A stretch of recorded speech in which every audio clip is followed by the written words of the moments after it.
How is that? Okay, now, give me a second because I'm trying to get a quote still.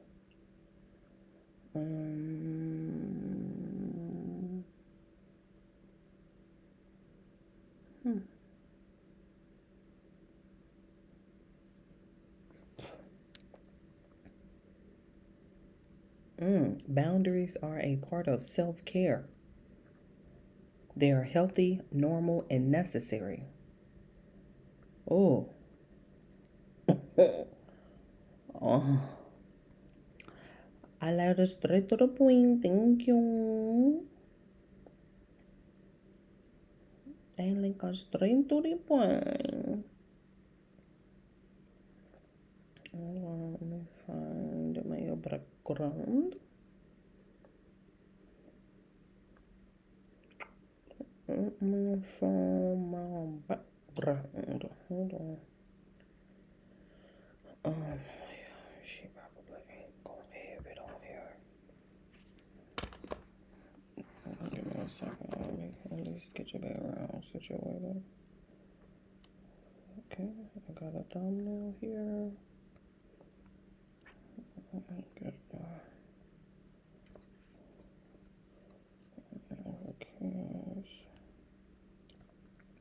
Somebody had to go first.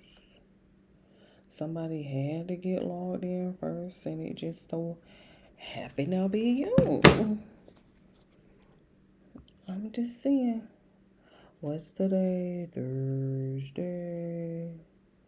I believe it is March 19, 2026.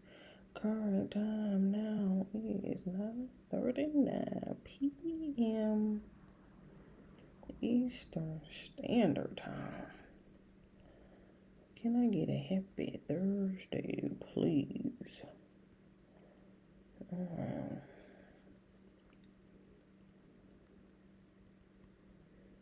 What's the number we're on today? If you don't mind. Just 47. Okay, and then I will make it an emoji. Okay. Alright.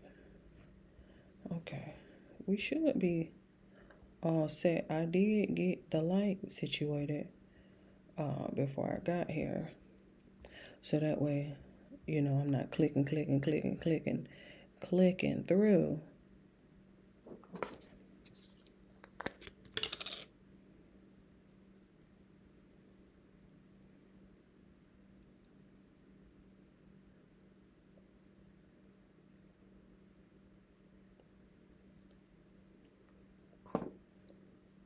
I'm not gonna let you mess with my spirit today with that foolishness. Matter of fact, you know what? Hold on, let me see something.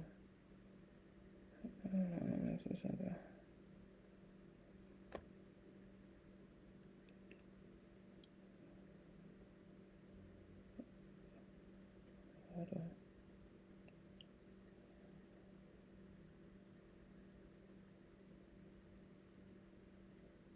I'm trying to see if I could turn it off.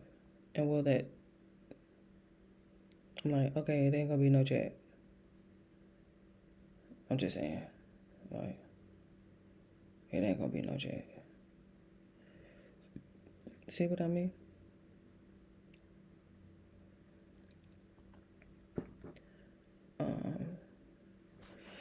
Let me see. Let me change the...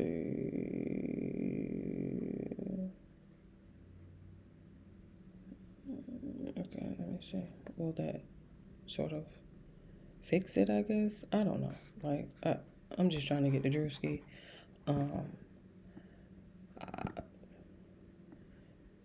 Okay. Okay. See what I mean? I can just log out.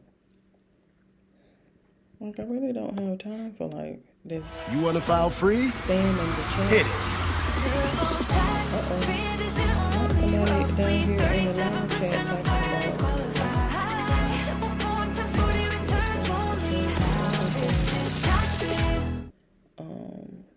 If your child was coerced into sending explicit content and is I receiving can't ongoing even mental health change treatment, my estimated settings. compensation may range from $50,000 to I don't know what is going $300,000. on right now.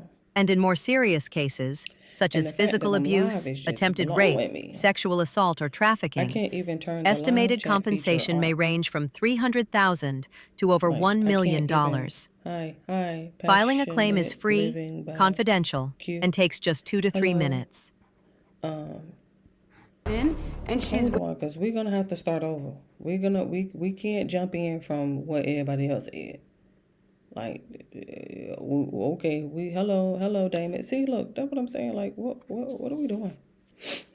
How I got the live chat off and the chat is on. Hello, thank you for the thumbs. Oh, thank you for the thumbs up. See what I mean? You know what?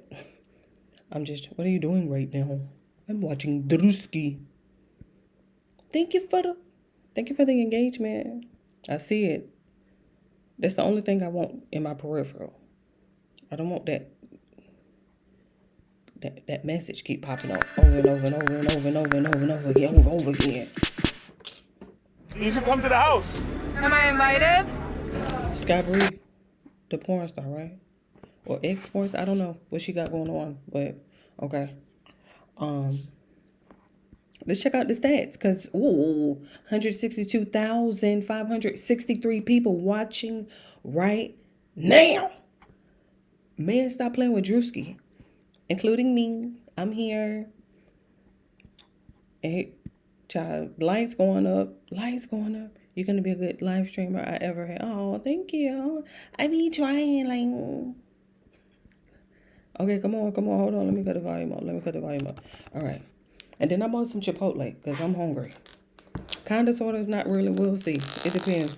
He had 5 million subscribers, though. Shout out to Drewski. Get started. Ooh, You two are eliminated from the company. Yeah. Ooh, Mr. Man. What happened with your She said that she was really into you. She's bad as f. Why didn't you lock it down? Oh God. You keep talking about Ruby Rose. Just because Jumbotron's clap is gone doesn't mean the clap's not in Thanks this for house. stopping by. You could never handle all this. Girl, go sit down with that stinky, dirty ass booty. All could have been love. I just want to talk to my mom. This has just been the most overwhelming experience. Oh my God, Sky, what is going on? Episode of Could Have Been Love Season 2 is presented by Buffalo Wild Wings, home of the Pick Six meal for two from $19.99.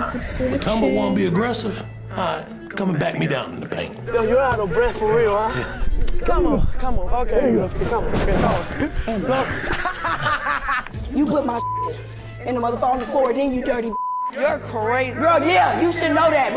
Yeah, cause I slapped the piss out of you. These women? Are the women in America living like this? What the is What this? is that bathtub? Like, what's going on? Look like if you say Gabe Itch. What are we talking about? Who is that? Will Nicole? Is that what they say? Will Nicole? Y'all still in the projects? All these girls up in this house. He I think is she's pregnant right now. Is that word on the curb?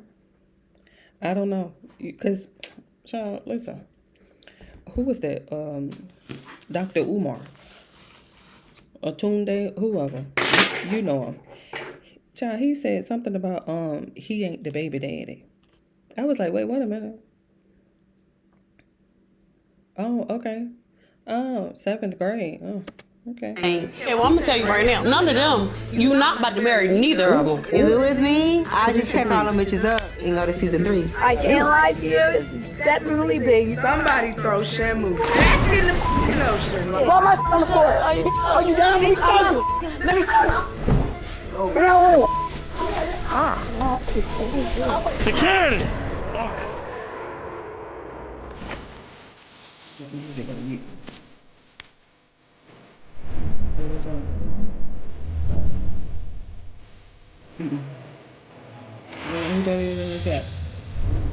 When all that help go to you. They got 2,000 likes. It's the The way we're gonna run eliminations tonight is different. Tonight, you decide. Whoever gets the most votes at the end of the night will be gone. Selena, her ass. Selena. Hey, Shane. Who did it? Raise your hand! Too bad you guys' vote doesn't matter. Thank God I told you bitches I'm not going no motherfucking where. Who voted for me? Just say the truth. Who voted? Selena.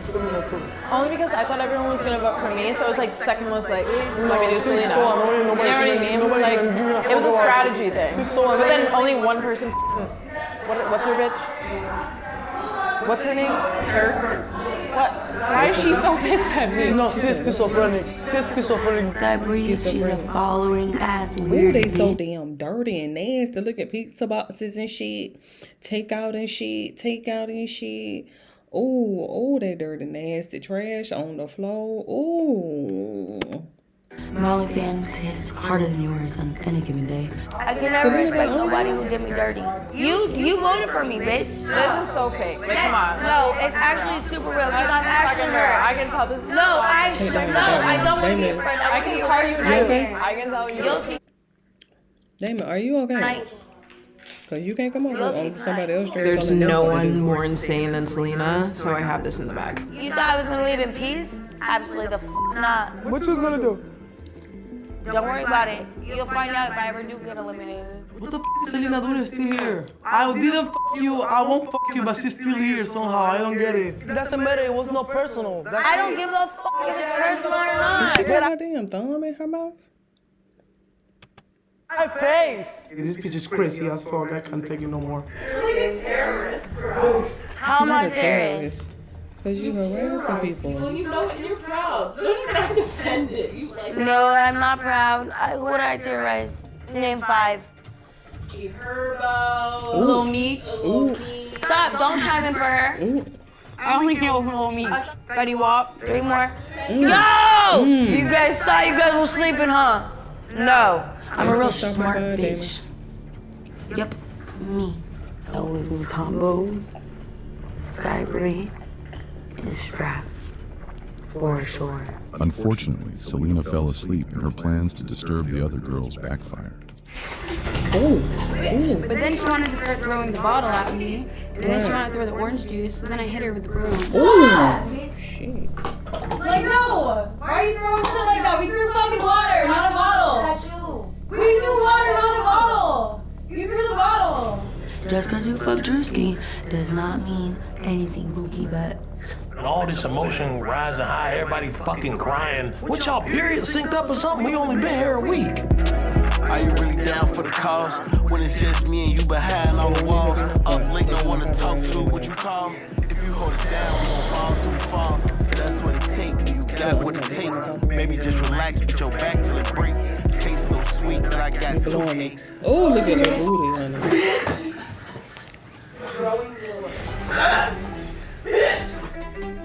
Uh-oh.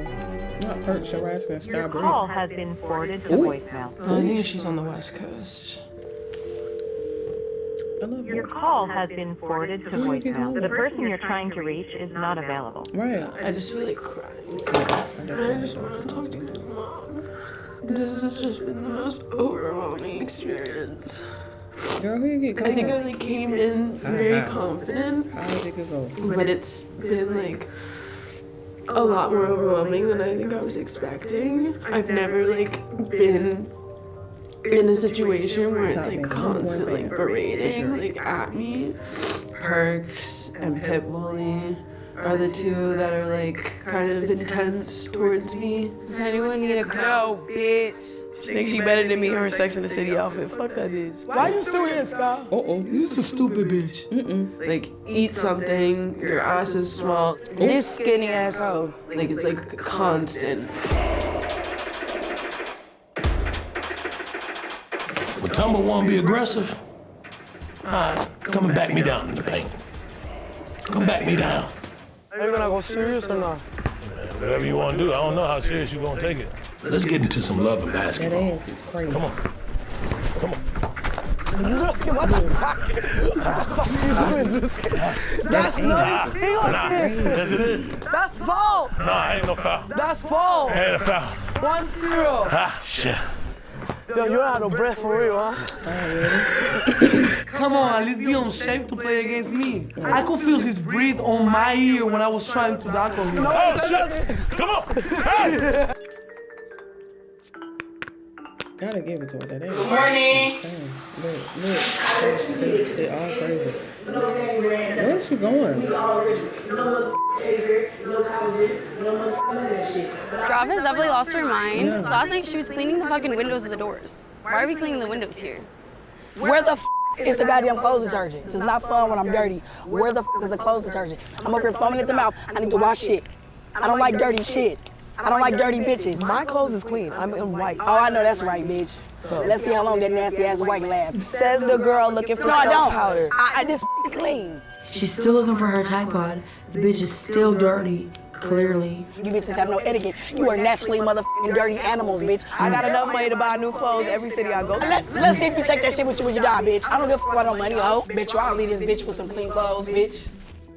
A couple of bitches think I'm a crazy ass bitch, and I would say that that's absolutely right. I would say that they learned something from this experience, and I'm glad they picked up on it. I can hit it. I don't think that you can Ooh, that ass is No, what I win if I get it? insane. Check out them cheeks. My God. Why has she got all this ass? It's ridiculous. Hit it. We will think about it. It's always thinking about it. You're not gonna win. It's always thinking about it. It's always thinking about it. It's always foul. Foul. You just fouled me. Fouled me. What? Fouled me. I swear to God. What? I swear to God, you fouled me. How? You fouled me. I hit the ball. Yeah, you did. Come on. No, he's not gonna make it. He's not gonna make it. If I win, I can hit it. I'm gonna let you hit it, but I know that it's not gonna happen. Come on. I'll let you eat it. You got me. In this bitch. You got me hard. Yeah, 4-1. You got me hard. Hold on, adjust myself. You can take a break. Come on. You okay? Yeah. He's so What he extra. do? He's so extra. Tuck it. I'm good. Come on. Play basketball. From the front, From the back, from the back, from the back. Yeah. Ooh, I gotta win this one. Come on. I gotta win this. This is not fun. Come on. Okay, let's get come on. You can race. Come on. Look. He's so stupid. Come on, Drewski. What the fuck? I was like, oh my gosh, he's gonna have a heart attack in front of me right now. You're already out of breath. How you gonna hit it if you're out of breath with 5 shots? You hoop. Come on. We've been playing 5 minutes. You're good. You try your best, Papi. You try your best, okay? You got it. Don't die. I was trying to get a kiss. A kiss. I was going easy on her. I went. Nigga, I want MVP for the All-Star game with Team Bonds Drewski. And you think I'm gonna put my full talent towards a girl? I'm hungry. You know, Buffalo Wild Wings got that Pick 6 meal for 2. You know, you can get 2 entrees, 2 sides, and 2 sodas for $19.99. I really can eat that myself, but keep going. I'm showing you. I'm serious. You know what? I can get the chicken dippers. Okay. What you want for your side? Give me some wedges. All right, Some what wedges. is this? Drink. Just give I know it ain't no water. You know what's soda? And you make sure you give me some of that beef dove sauce. Some of that what? Beef dove sauce. Appreciate that, brother. You can just go ahead and have my drink. Drinks cold, food hot. This beef dove, this is really tangy. Oh, this pita dip is good, though. Come on, we should put a fry in our mouth for kiss. Let me get one of your chickens. I can't believe we got all this food for $19.99. I told you. Buffalo Wild Wings Pick 6 meal for 2 for just $19.99. Pass me some of them chicken dippers, baby. I need a burger right now. Strap was finally able to do her laundry, but later found out her clothes had been tampered with. Oh no. Oh no. That's supposed to make me mad. Look, That's supposed to make me mad, huh, y'all? Y'all put my clean clothes on the board, that's supposed to make me mad. That just show how fucking immature y'all are. To be honest, I don't understand like 90% of the stuff that comes out of Strap's mouth. Right idea, wrong bitch. I ain't never hung around with bitches. I ain't never seen so petty. I ain't never gave a You're crazy. Girl, yeah, you should know that. You've been talking to yourself all day. Yup. Security was even confused on who you were talking to. She was outside talking to herself for 4 hours on the balcony. I walked out there, I said, maybe she's just talking to the cameras. That's when I knew. That girl is crazy. Because I slapped the fucking piss I don't give a, no, it has nothing to do with that. I don't give a fuck about you know none of what's that. up. Actually, I'm definitely scared, bitch. I don't give a fuck about bitch. I'm definitely ass bitch. Don't say shit else to me. Y'all tripping over the laundry being wet, left on the floor. Unlike season 1, at least y'all washing y'all clothes. I almost slapped the out there, bitch. She better stop being a motherfucking bandwagon. They're not gonna help you when I beat your ass. Oh, and it was you. It was you, huh? Your shit to dry your bitch. Your shit to dry your huh, bitch. You put my shit in the motherfucking floor, then you dirty bitch. You did that, bitch. You want me to act? Did you just, is that you my did clothes, that, bitch? You fucking weirdo. Where's she at? You a fucking weirdo. Why would I go in your poor ass broken suitcase? I know I'm not gonna find nothing but sheep clothes. I know goddamn well you took my motherfucking clothes at that goddamn dryer. You took my clothes. I'm not acting. You know why? My clothes. Why my shit on the floor? Why my shit on the floor? What? Why my shit on the floor? Are you done? Let me show you. Let me show you. Let it go. Oh my goodness. Be out way. Be out way. That had me by my hair. This is the most expensive thing that she's ever gonna touch in her whole entire poor ass life. She gonna scratch me in my face. She mad, then I chucked the spirit off that bitch. You gotta seen it. I jumped at that bitch, the whole spirit left that bitch body. Drops is definitely giving back in the cell. Yeah, I thought she was sweet. I need a medic. I don't know what this got. This right got HIV, BPV. Give me a medic right now. BPV. It's BPV. Y'all tripping over dirty laundry and shit? We finna go do a shakedown. Uh-oh. Is this how everybody been living though? Yeah. Yeah. As long as everybody bathing, that's the main. Yes, we main stopped thing. using this a long time ago. Why? Look at it. What the f? What the f is this? Coochie juice. What the f? These women? Are the women in America living like this? That water orange and brown and green, y'all. So y'all don't know nothing about the brown bath water. Selena. Yep. She do got a spray tan, I'm just letting y'all know. It looked like spray tan water, so it gotta be one of the white girls in here. Sky Bree, don't wear all your orange. Definitely, he's not gonna want to see your bath water, for sure. For sure. She's gonna be It's her. disgusted. She can't even. You and Donald Trump are twins. Sky, you got an orange spray tan? I didn't use that bathroom. Everyone wants to blame it on me because the bathwater is brown and because I have a spray tan. But it wasn't me. I think it was someone before I got here. I was not the dirty bitch. You bitches are. They talking about Sky Bree spray tan look like Donald Trump skin. I didn't say it. I ain't say that. One of the girls out there said it, just to be clear about it. I ain't say that. So everybody's saying this was yours and y'all left it. They're lying to me. You do got a spray tan though. That's what I'm saying. No, I never had a spray tan. This is a Brazilian tan. Learn your tans, babe. Do it come off in the shower? You want to see?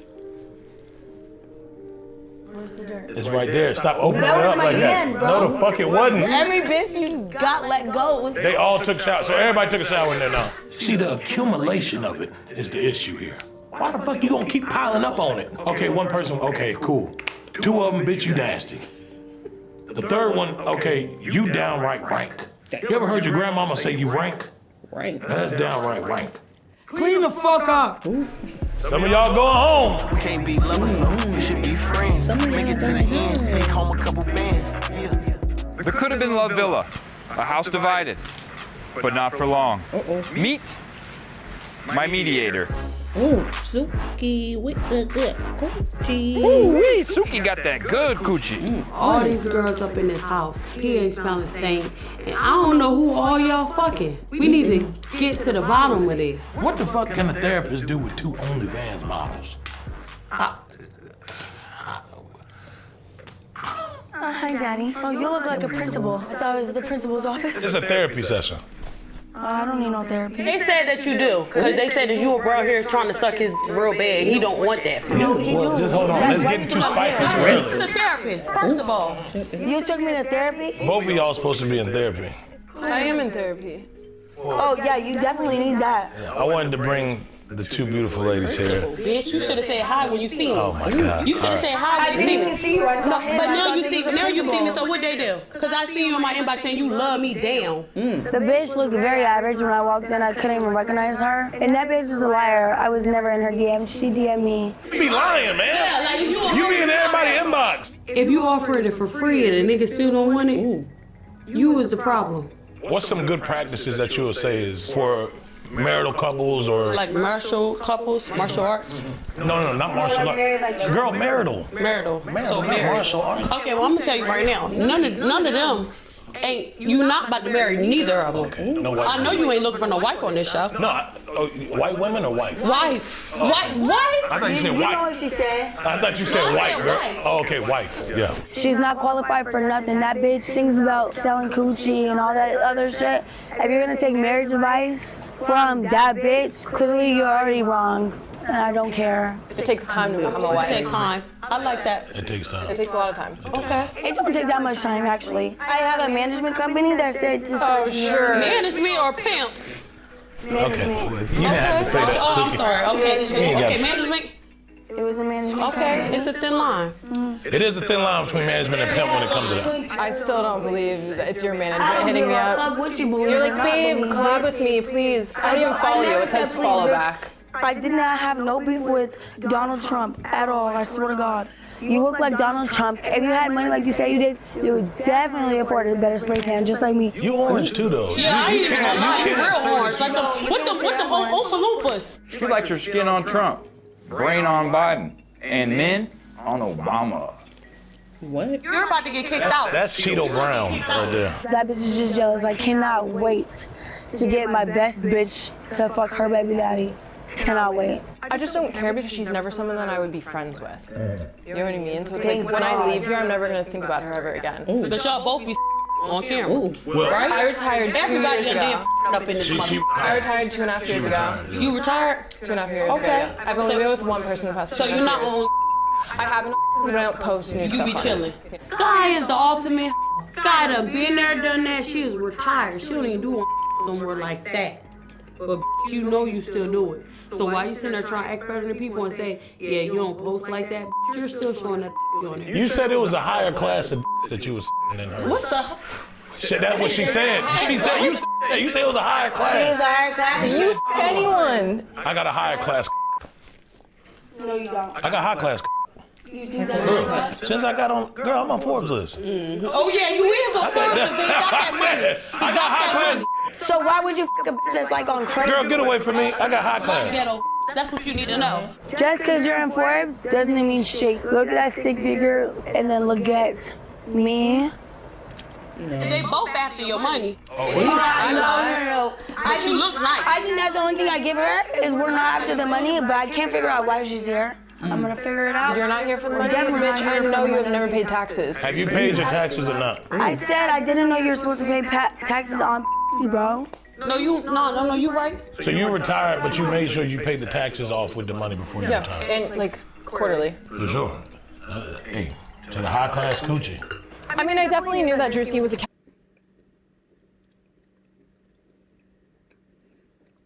To have all four of them talking at the same time is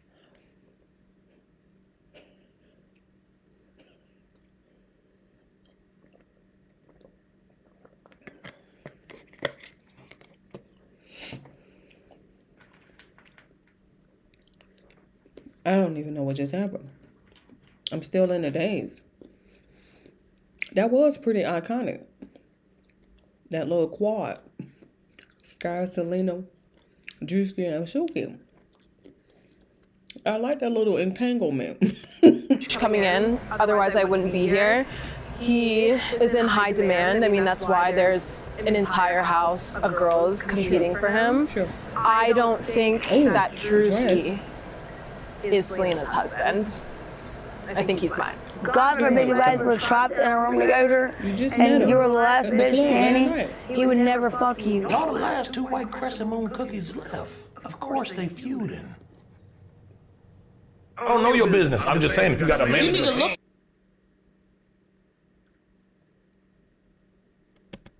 when you talk to her. That's the thing. You don't even want to look at her. You're right. You're right. is very upset with me. It's okay. No, I just choose not to look at you. Yeah, because he knew you were gonna get in love with me. Is your coochie good? Is the coochie It's good? actually very great, and I can't wait for you to find out. Well, how you know that? Respect. I need to know this. Everybody tells me. No, who tell you? Baby, I got restraining orders on like 3 different men. Oh, okay, well shit. I fuck celebrities, Little Me's, Young Thug, 50 Cent, everybody, 6ix9ine, real high standards. How many black men have you dated? Segregation. Huh? Not my most recent, but the one before. He was black. Okay, so you like people for who they is. I've been with every race. pretty much, Okay, yeah. you like black? I do like a BBC, can't lie. You got her that ring? I ain't give her none of that Moissanite she got on, cause I give real gifts. Oh shit. I invest in a real bitch. Oh yeah, okay. So what you be doing? I'm a real nigga. I'm trying to see what you do. If I was to date both of y'all at the same time, how would y'all feel about that? I couldn't fuck you if you were sticking your dick in her. I would never share Drewski with Selena now. There's no chance in hell. Because I would get a disease, like the plague, or scarlet fever, or something like that. I would rather die. Damn.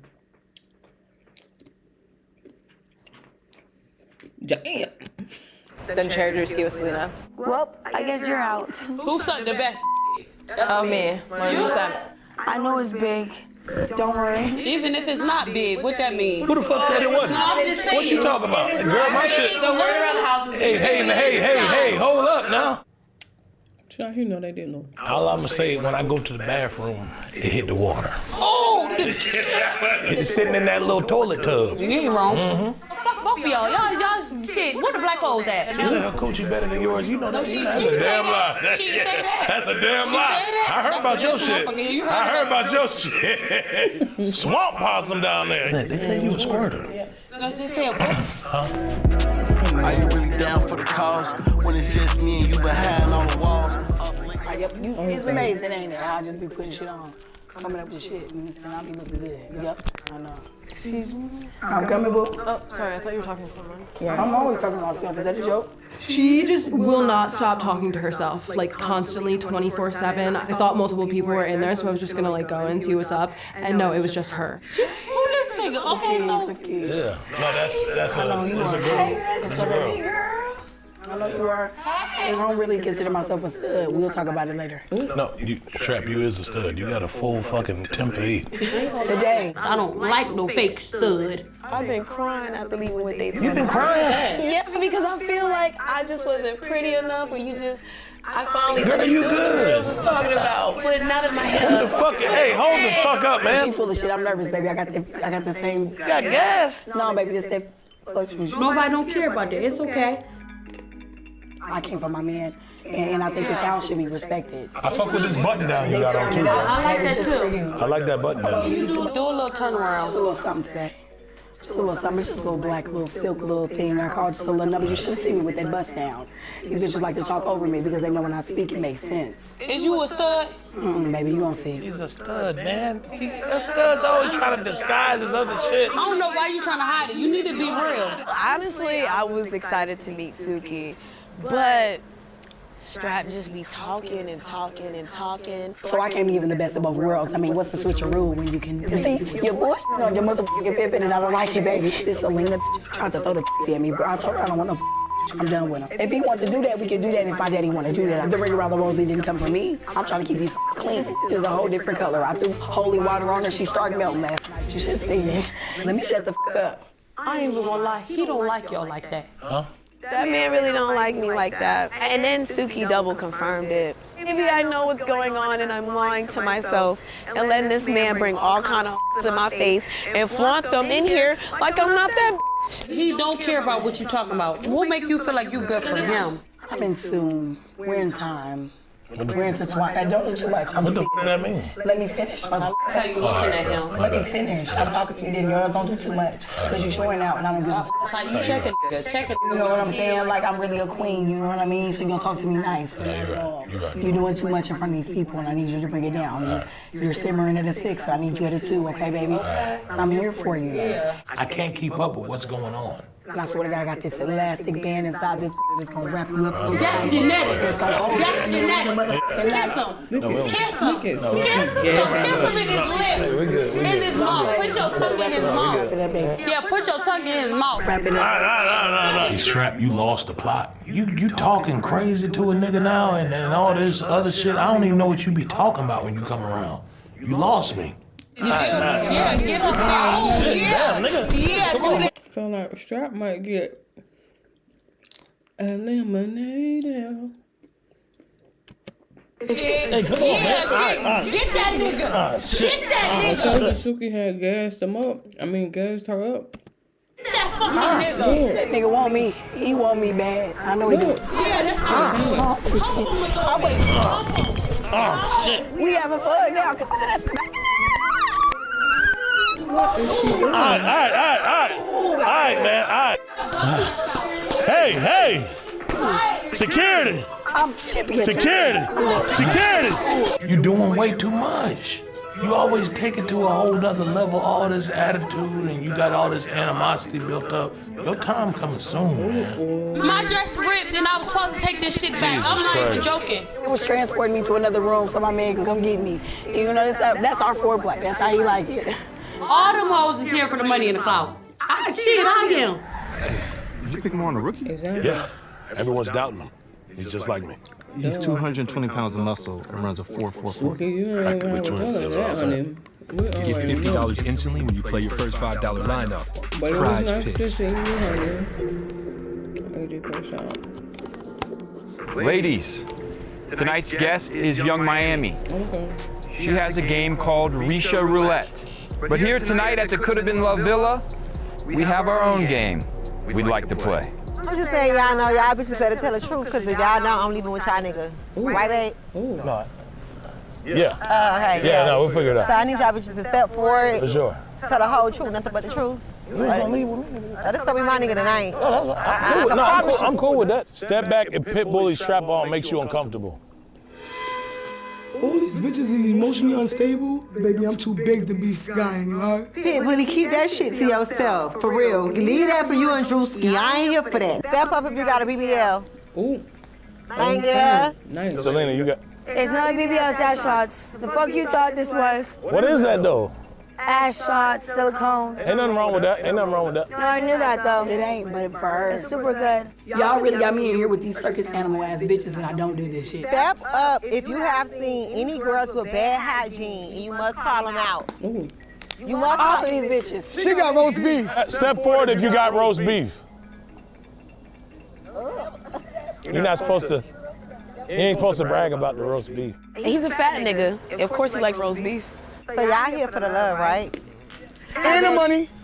Oh, you here for the money? We can fall in love later. We're not gonna fall in love in a couple days. Come on now. That's good to hear. Thank you, bro. You got it, big bro. If he play his cards right, may put him in limelight. I'ma still keep me a bitch. Yeah, that's just behind sight. Get her the fuck out of here. That's the voices in your head talking to you, bitch. Oh, bitch, that's crazy. She wanna get slapped again. Y'all better hurry up. Okay, take a step back if you ever had a train ran on you. Ooh, Sky Breeze. I don't like this game anymore. Can I quit? I don't know. If it was me, I'd just pick all them bitches up and go to season 3. Ladies, Caleb. Yes, Caleb. I don't think anyone won that game. I think you are all losers. Think with your heart and not with your because thinking with your gonna get you in some fucked up ass shit. Okay. If you trying to drop wisdom, we on my Carisha. To be completely honest, I'm a little worried. Half of me is like, okay, maybe he's gonna save me for the final 4, where he's not feeling me, which would be hard. Being rejected hurts. But I don't do this shit. You do what you do, but I don't want a nigga or a man at this point, because I mean, the world is just sick. So y'all need to play with somebody else to do something motherfucking safe. You guys need to raise the payment for securities. Nobody told them that they were gonna be fighting a 6'7" nigga in the here. I don't even know who would be going home tonight. I feel like it could be me because besides the night that we spent together. We haven't really talked or anything. Y'all, tonight we're one step closer to finally being back at peace and having our house back to ourselves, me and the president. I've showed you guys how beautiful I am inside and out. They ain't got shit on me. They do not live like this at all. These bitches are not used to anything in the finer life. These bitches got to the mansion for the first day in their lives. I told you about these homeless bitches, because look what happened to your bathtub. Now you're gonna have to call a plumber. I ain't gonna lie, I feel good about this shit. I feel amazing. This shit is a fucking hell of an opportunity. What's not to like? Palm trees, breast implants, big cash. The celebrities I'm bringing in here can't do it, so I'm gonna have to do it myself. I don't care how you feel. This is my shit. We didn't double the money for nothing. I'm dressed like I'm going to Harvard. We're gonna take these bitches to school. I definitely said that to myself. I was like, Bambi got 50,000. We up to 100. I'm just shucking and jiving in this Steve Urkel sweater for nothing. Adios, amigos. Not shucking and jiving. What happened to no English? What happened to no English? Speaking of.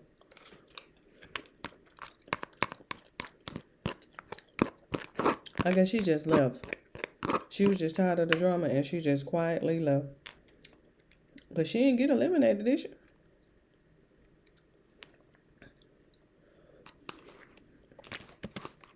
Ladies, as you can see, tonight's elimination is going to be a little bit different.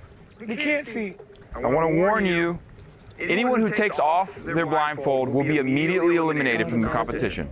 If you take off your blindfold, you will lose your chance at $100,000 in Drewski.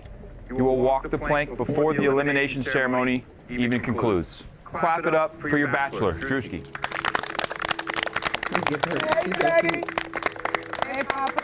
Drewski decided to test their emotions.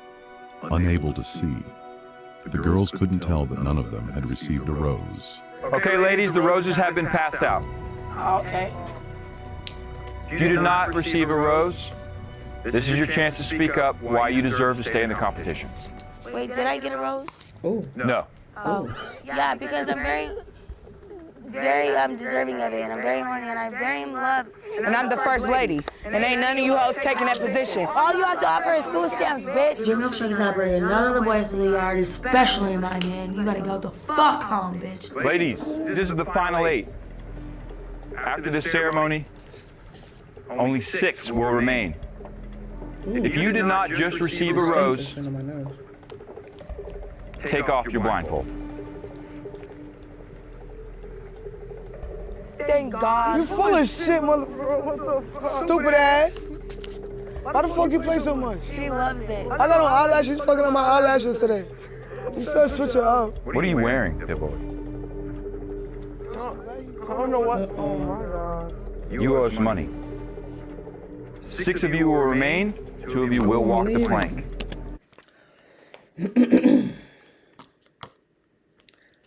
Is Strap leaving? Is Perks leaving?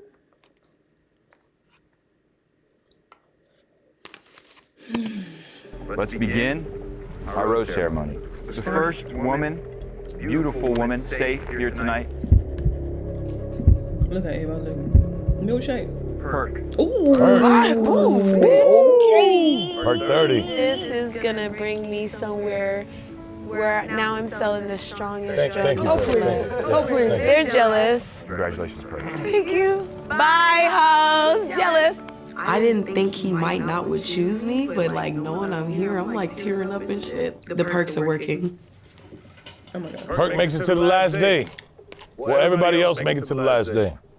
The answer is no. 2 of you won't even make it through the evening. Oh. You'll walk the plank into the dark abyss. Oh. If I gotta walk the plane, Caleb, you walking that shit with me. Please come and collect your rose.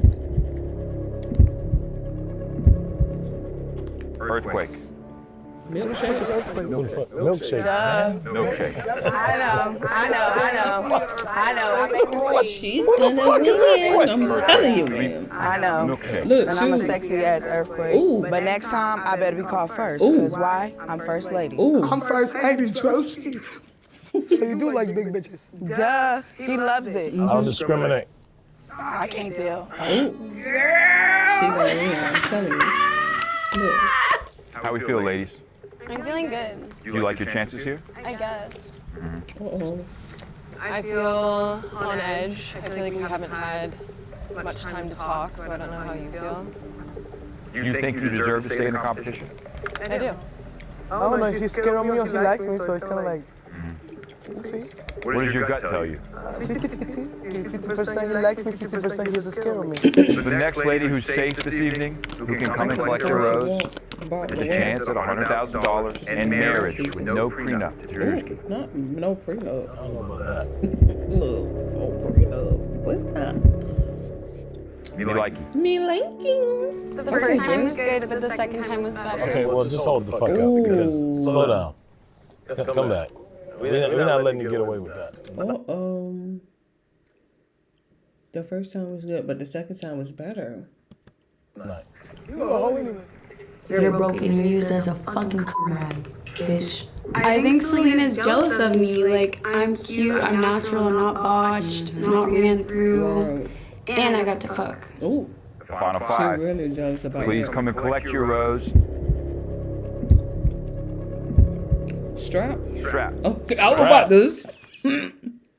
Girl, I called him before he did. She got to stay. He's really gonna be between her and Milkshake for real. But I know Milkshake gonna win. Look, I look. told you, God, don't play about me. Look. Bitch. Look at them heels. In that ad. Yeah. Them red bottoms too. Baby, they ain't real, but you know you gotta make it till you make it. Nigga. You oiled up too. You can be a girl's girl and still get your nigga at the same time. Add this to my collection. Come on, let me add this. Look, I she feel like like Strap probably should have gone home just because I'm a little bit worried for her mental state. Money changes people, but it don't change me. Holler to the world, same OG. I'm done with this shit. Because I still don't see no competition. Fuck them. 4 ladies still on the podium. Only 2 roses remain. I told y'all to step it up. Ooh. Y'all not stepping it up. Yo, boy, I switched it up for you tonight. I feel like I belong here, baby. Look what I got on. I don't never win no dumb shit like, what the fuck is this? Please come and collect your rose. Selena. Oh, thank God. I hate to have to whoop you, Sky. It's down to the final one. Selena before me? Yep, you already knew that though. Shut the fuck up. Sorry. Look at you. You look a hot mess, bitch. And he still don't want to fuck you. Thank God. Thank you. Thank God. Yep. Thank you. Get a bigger strap, bitch. Congratulations, Selena. What the fuck is Selena doing still here? Dog is ready to bite. Out of the 3 women sitting here, only 1 will continue their journey with us in the Could Have Been Love Villa. I feel like I don't have to do too much. If I do not call your name, you are eliminated from the competition. You must walk the plank. Please come and She collect your crying rose. over here. Is it Matumbo or is it Sky? Pitbull. Oh, shit. Hello. Put them heels back on. They on, nigga. Shut the fuck up. Them ain't even heels. Them stiletto pumps, nigga. You look like a monk. Shut the fuck up. Why are you wearing stilts, Ooh, man? look at them toes. Knowing where I came from, it's a feeling I can't explain for. She drank. You got me happy as fuck, bro. I'm happy as fuck. I don't know what to say. Yo, I thought you was gonna choose me. You can't be a real nigga in stilettos, bro. What the fuck I can? Look how she's standing. Look at them. Ooh, don't fall, bitch. Don't fall in them shit. I belong here. Dead ass. Every elimination makes me realize why I belong here even more. Yeah. Dead ass. Yeah, okay. I'm sorry, but your journey ends tonight. Ooh, okay. Sky, how do you feel? This has been hell for me, I'm not gonna lie. This has been fucking hell. This has been the hardest 2 days of my life. Okay. Well, bye. You said Ruby's name 8 to 9 times in our last conversation. Ruby Rose. She's bad as fuck. Ruby Rose. What the fuck you think I'ma think? You plotting on me. She's one of the most beautiful women ever, so I'm like looking around at everyone, like no shade towards anyone, but I'm like, why are you here with us? Like your ex was a baddie. Why did you let her get away? Begging for information. I don't got it for you.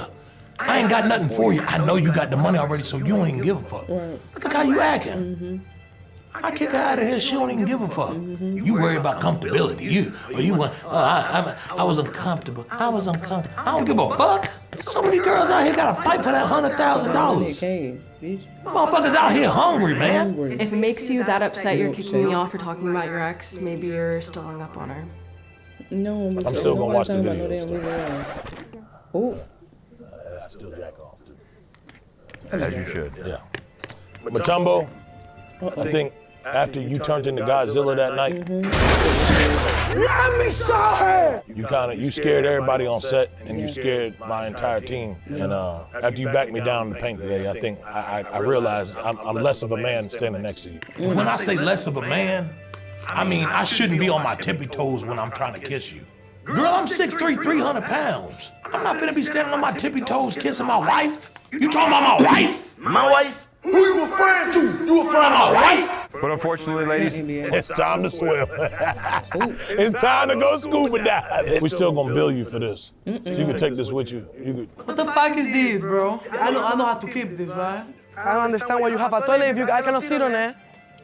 That's crazy. And how the hell you break a toilet seat by sitting on it? How do you feel? Final 6. God damn, this is gonna be a hard decision right here. I gotta sleep on her. I gotta sleep on her. But I think tonight, I'm getting in a hot tub. Let's get in the jacuzzi, ladies.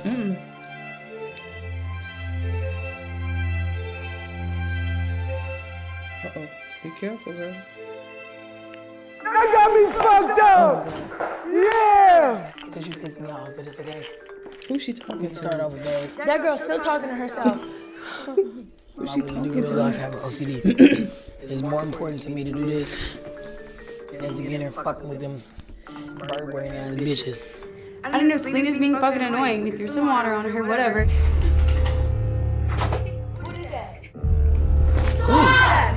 All day she's been talking about getting me back, and that's fine. But when I was walking up the stairs, she started throwing it at me. Bitch! Be careful that bottom stairs. Can't stop, won't stop. Selena's the dumbest bitch I've ever met. The dumbest bitch. She's lights on, no one home. Yo, deadass, my finger is definitely broken. Oh no. Cut. No, my finger's for sure broken, bitch. And then I went to go take a shower, you know, whatever, we're even. And she's waiting outside the door for me. And I'm not gonna let her sneak attack me, so I filled up that trash can, opened the door, and launched that shit at her and beat her up. Bitch, you stop, bitch. Come on. Okay. She done oh, the trash can broke. Selena done fought everybody. I don't give a fuck.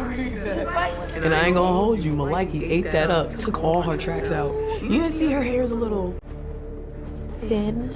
That bitch on her feet, duh. Bitch, use her feet. Her dirty, crusty feet. Is this the end? Welcome to the Coulda Been Love Villa hot tub. Who is this, Selena? Ugh. I forgot to have you romance with me because you was so easy. You never gave one. Natural. Yeah. And why that ass shake like a heart? I never said I was natural. I never said that. Did you guys kiss at all? No. Right. We did not kiss at all, but it's honestly because of me, because I didn't get to brush my teeth. That you used to say better than me? Kind of like him. It ain't a sphere, I'll tell you that. I just want to know right now, you think these bitches can shape better than me? Yes. It's that shot, not a video. Whatever. I don't see him being happy with anybody else. It's gonna be me. That's what it take. You got what it take. Maybe just relax, put your back till it breaks. As they indulge on fine wines and chica cheetah, it becomes easier to see which of these chicas is a cheater. I've been waiting for you. Ooh. Hell yeah. Ooh. I missed you. Ooh. Why you playing with me? Damn. You splashing. I got some food for you. Come on now. Grace. I ain't never gonna leave without no food without you. I ain't never gonna leave the house with no food without you. They're so cute together. He was feeding me fruits. And I look spicy. Let me see if I can pick you up. Help!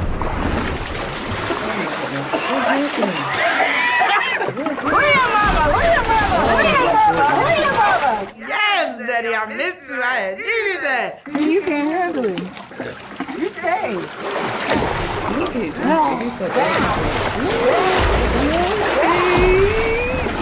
two, child.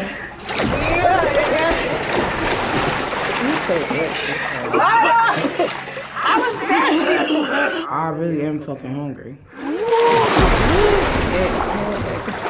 Get out the poop! Hey! You are fuck security. I look like a fucking Frenchie. On the season finale, Could Have Been Love. Finale. We have booked a luxurious beach club for you all to attend. One of you sitting in this room right here will win $100,000. I'm really excited. My man is taking me on a date. The put boy ain't going nowhere. I gotta show a little bit of skin, and I got to keep these hoes on their motherfucking toes. You shall not let them escape their past. Bring in the exes. You gotta. No. I don't remember that when I changed your diapers, motherfucker. The winner of season 2 of Could Have Been Love is. It could have been love. Could have been. This is the finale, isn't it? Don't miss out. If you want more episodes like this every week, subscribe right now. Also, don't forget to like and comment who you want to be voted off the next episode. Get up out of here. We're gonna be here for it. Indeed, indeed. Not all what it is. Alright, let me see what's going on with this algorithm. Matter of fact, let me stand up, clean up my area, get my thoughts together.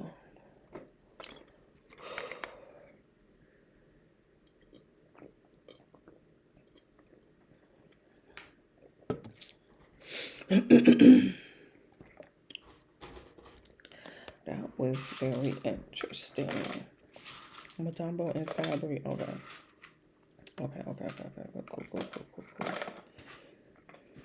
Cool. I feel like I said it from like day one. That I gonna milkshake. I think she gonna win. And then I feel like the confirmation is that statue of her. You know what I mean? That has like always been back there, that little hint. For some reason, it's giving milkshake. And I feel like she gonna win. So, but we'll see. Dang. I didn't think it was gonna be the season finale like already. With 6 people left. I think last time we got down to like 2, right? And he made them write vows or some shit. Real mind games, child. And so, okay. This is interesting, to say the least. Let me finish eating my little snack real quick.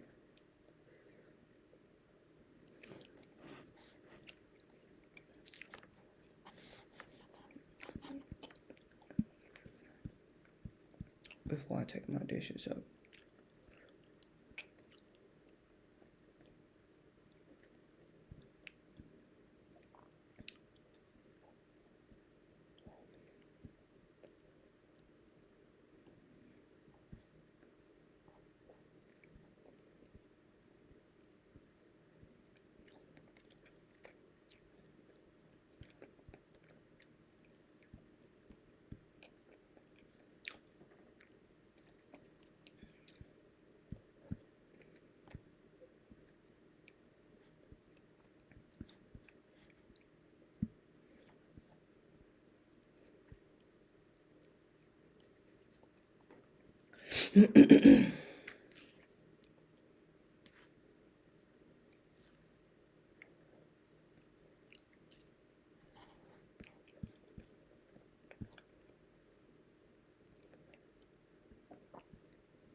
I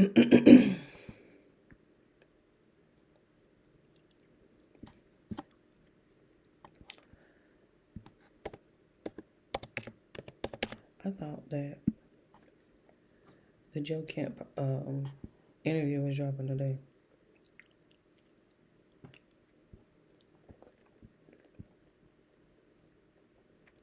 At least that's what I thought.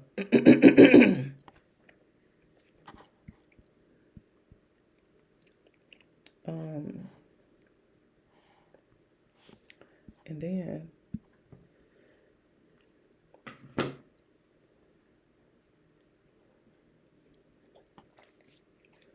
I should just go over there to Mike. I should just go over there to Mike. But, God damn, 1.7 million views already, and it's 2 hours. My God.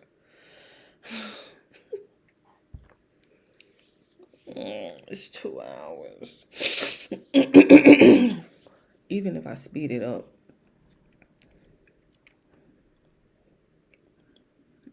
I might could get it to like 45. Damn, 1.7 is crazy, and it dropped yesterday. I don't know why I'm clicking on OBS. Sexless marriages have one thing in common. A man who grew up being a nice guy. There's a version of marriage nobody warns you about. The one where you live in the same house, raise the same kids, share the same bed, and feel completely... Just come. We want to start tonight with a clip. Hold on, Tucker, because you coming in hot already. Please. Hold on. I'm going to see what that 1.5 is talking about. Because he already starting with a clip. I'm like, which one? What clip? Just go. From January of 2024. This is from this show, and this is Joe Kent, who later went on to become, until yesterday, the director of the National Counterterrorism Center. Here it is. What do you think the immediate and then longer-term effects of a war with Iran would be on the United States? What was the question? Hold on, because I got gas. I couldn't hear. I got gas. I couldn't hear. That's the pistachio. What was the question he said? We want to start tonight with a clip from January of 2024. This is from this show, and this is Joe Kent, who later went on to become, until yesterday, the director of the National Counterterrorism Center. Here it is. What do you think the immediate and then longer-term effects of a war with Iran would be on the immediate and long-term effects? He says it so fast. It's like, Tucker, chill. Immediate and long-term effects it will be of the war in Iran. Immediately, it would be very bloody. I have no doubt that we could probably defeat some of their air defense and go in there and have another shock and awe campaign. But again, like we saw how the shock and awe campaign in Iraq really didn't actually work in the long run.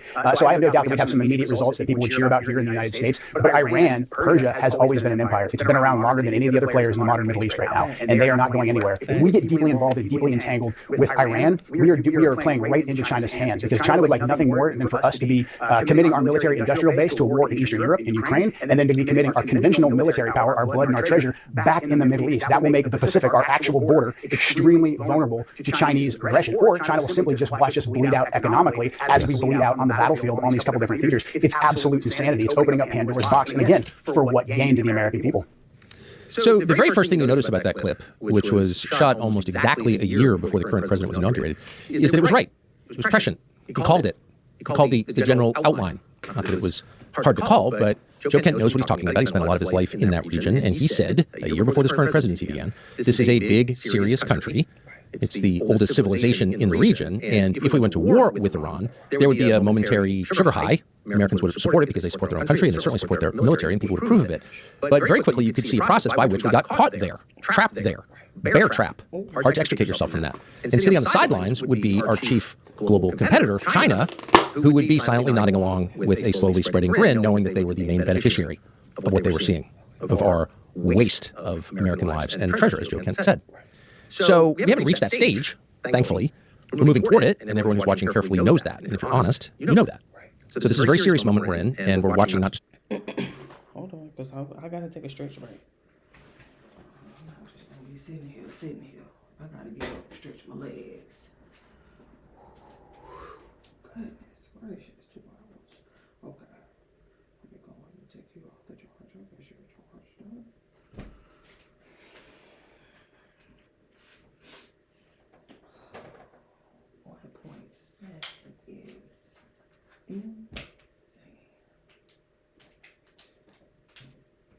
I'm talking about insane. And he talking to Joker. So you already know. Certified. Indeed. So we might as well go ahead and get comfortable. Let me go ahead and stretch. My trash away. My dishes away. Okay, 98% cold. Let me go ahead and get this. Take this to the kitchen.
or Iran, but potentially a total realignment of the world and the loss, in some sense, of what the United States has globally. This could be the beginning of the end of our influence in a lot of the world, and that's just the beginning. So again, that's a big deal. It's starting to dawn on people, and that leaves Joe Kent as one of the relatively few people connected to this administration who said it in public. Is that good or bad? Well, it may seem good. Of course, you want to be around people who have clarity about what's going to happen next. But in practical terms, it's bad. In fact, it's always bad. Whenever you have somebody who stands up and says, don't do this, here's what could happen, and then you do it anyway, and it turns out that person was right, your first instinct is not to apologize and correct your behavior. Your first instinct is to crush the person who called it correctly. And that's your instinct because, and it's the lowest of all instincts, but it's a human instinct, that's your instinct because his correct prediction is an indictment of you, of course, and it's a way to deflect attacks on you and your own culpability by blaming the guy who told you it was going to happen before you did it. And this is a long-standing fact of human life, and in the last 60 years in this country, it has been the iron law of foreign policy, which is to say, when things go wrong, the only people who get punished are the people who criticize the adventure in the first place. You can imagine General Westmoreland attacking Walter Cronkite of CBS News, and everything of Walter Cronkite, in my case, not much. But fundamentally, it was Walter Cronkite sitting very much on the sidelines saying, hey, this war's not going well, and there was General Westmoreland prosecuting the war. But General Westmoreland argued till the end of his life, in some ways successfully, that he lost the war because Walter Cronkite criticized the war. Is that really true? How many troops did Walter Cronkite command? Was he in charge of strategy? Don't think so. He was a newsreader in New York. But you can see why Westmoreland did that, why a lot of people believed it, agreed with Westmoreland.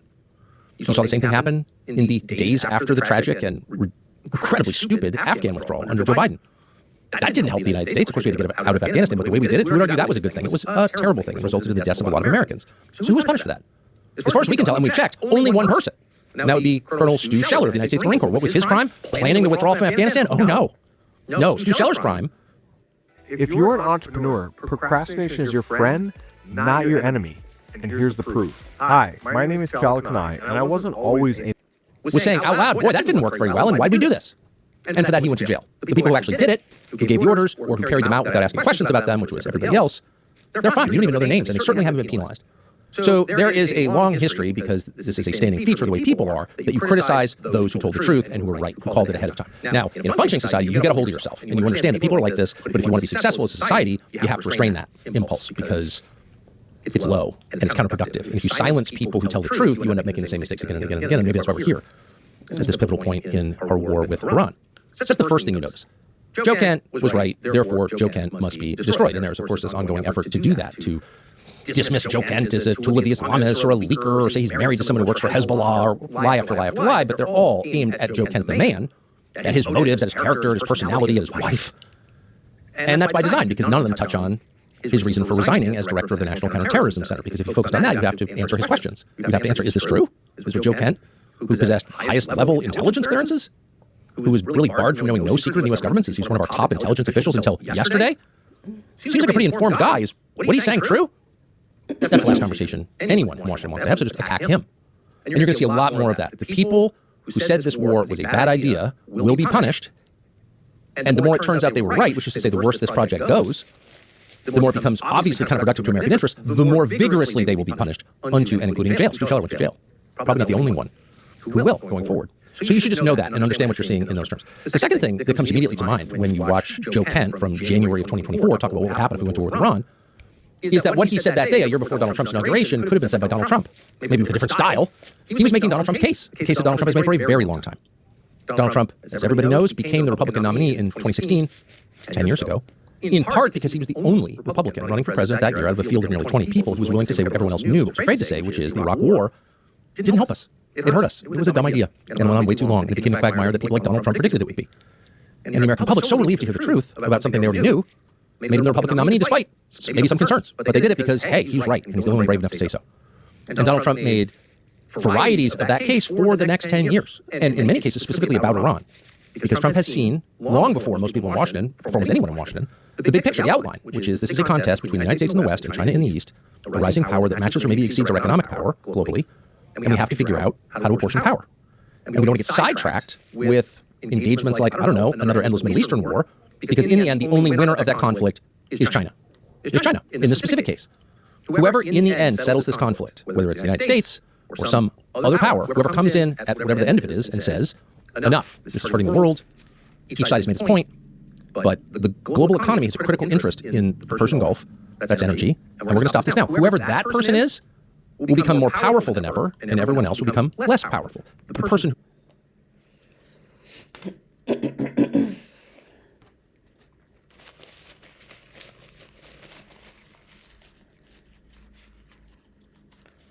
I find it interesting.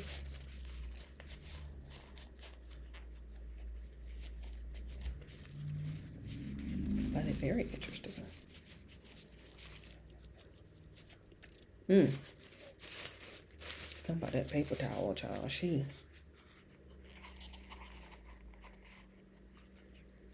certified. I'm talking about certified. Child Tucker is at 101,000 likes on this video.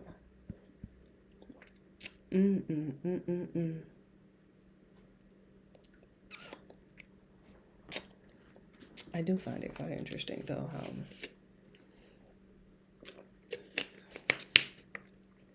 we came about this war.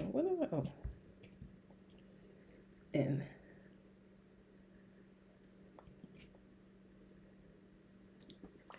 it was Don Bengino. Is it Don? Don Bengino? or is it Dan Bongino? I think it's Don Bongino. Yeah. Marjorie Taylor Greene. It's been a lot of people that has quit in this administration. Quitting and gotten fired, that's two different things. So if you haven't gotten fired, like, this really don't concern you. I'm talking about the people that have quit. Just find it so interesting. Because this is what we're having to deal with this administration, and it's just so unstable. It's all over the place.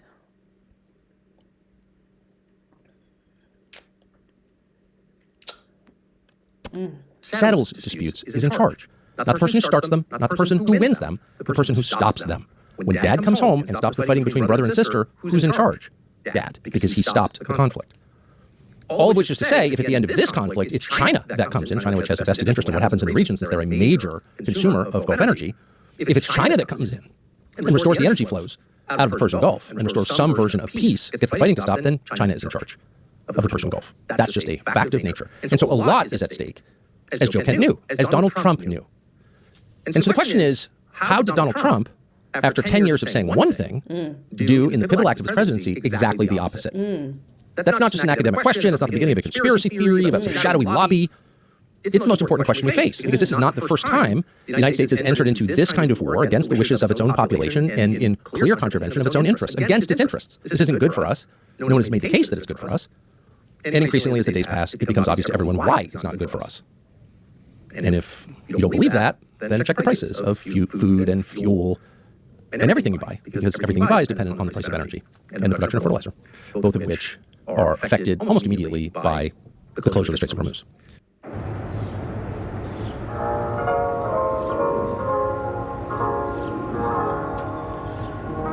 I've been doing this better than, well, going on 50 years. I've just accepted the fact that groceries are. I've worked for a lot of companies in my life, and quality is the key. That's the important thing. This fabric you've developed, they've all been like really beautiful. Yeah, I love that. When I started working for Buck Mason, they told me, we want to build the perfect t-shirt with the best fabric. To the point that I've never seen before. They are that good. We're always going after like the romantic part of manufacturing in America in the 40s and 50s. Yes. Try to recreate that on like a bulk machine. Hey, let's face it, no matter what you do today, I think the old ways were better. Yeah. I mean, look at the old machines, they're still here. Yeah. It makes a better garment. Yeah. And that's where you got that unique look. Manage all of these AI data. I have to do it so close to perfection. That in itself, I just love doing it. It gives you a really good sense of pride. It's classic. Everyone you pick up, it's going to be unique. Yes. I learn something new, believe it or not, all the time. It's just the way it is, you know? We just need to secure these contracts. It's hard to do the old things new and bring them back to the old. Well, that's the beauty of this place. So we did this again. It's not exactly clear how or why we did this, but we need to find out. And there is great resistance to finding out. And you've noticed that in the last 36 hours since Joe Kent resigned as director of the National Counterterrorism Center from the top intel officials, because the attacks on him have prevented an honest conversation about what he's actually saying. And what he's saying is, and he says it clearly, we're going to ask him about it directly in just a moment, Israel got us into this war. Its lobby in the United States pressured the president, and its prime minister in Israel told the president, we're going without you. Join us, because if you don't, your troops in the region, your interests in the region, your citizens in the region will all be at risk. You have no choice. They led the way. That's Joe Kent's position. And rather than push back against that and say, no, actually, he's wrong, they're telling you to shut up. And why are they doing that? Well, there's only one reason people ever become hysterical and slanderous, start screaming at you rather than answering you. It's because they're lying.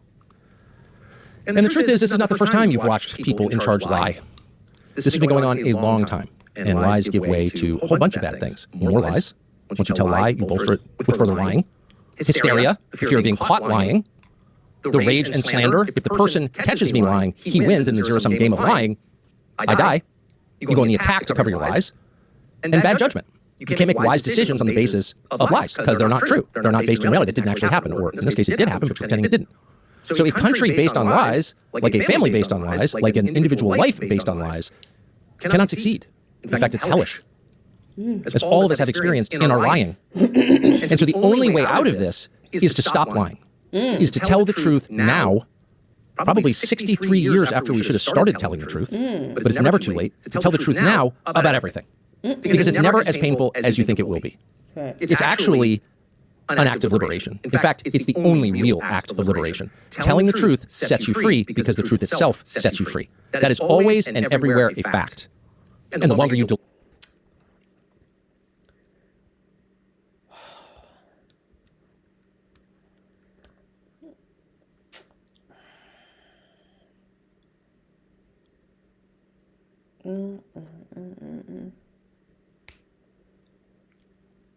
That is such a powerful statement.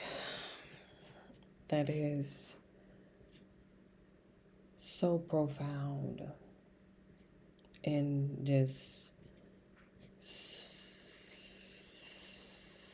such the simplest form in regards to telling the truth and how it is such an act of liberation. I just thank God. I just thank God for delivering me from that lying spirit. Oh my, when I tell you, I don't know. Like I listen. You know how you have one of those bad habits that you just pick up?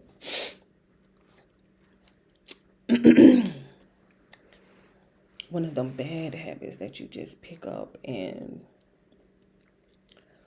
you just sort of get comfortable in it. You get comfortable in it. I don't know. I really don't know. Like where, how, why. I just used to be such a bad liar.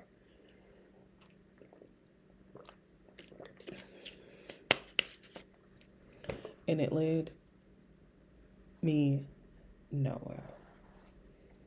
But I thank God for delivering me from that lying spirit.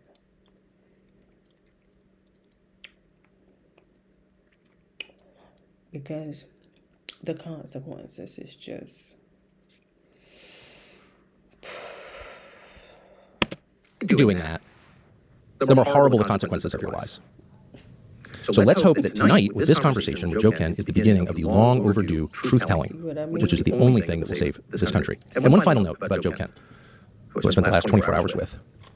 Joe Ken's resume hardly needs explanation because everyone is aware this is a man who deployed on 11 combat missions to the global war on terror. This is sort of the perfect representation of the GWAT generation. This is one of those guys we often celebrate but too rarely hear from, who we sent out to fight the so-called war on terror that began on 9/11.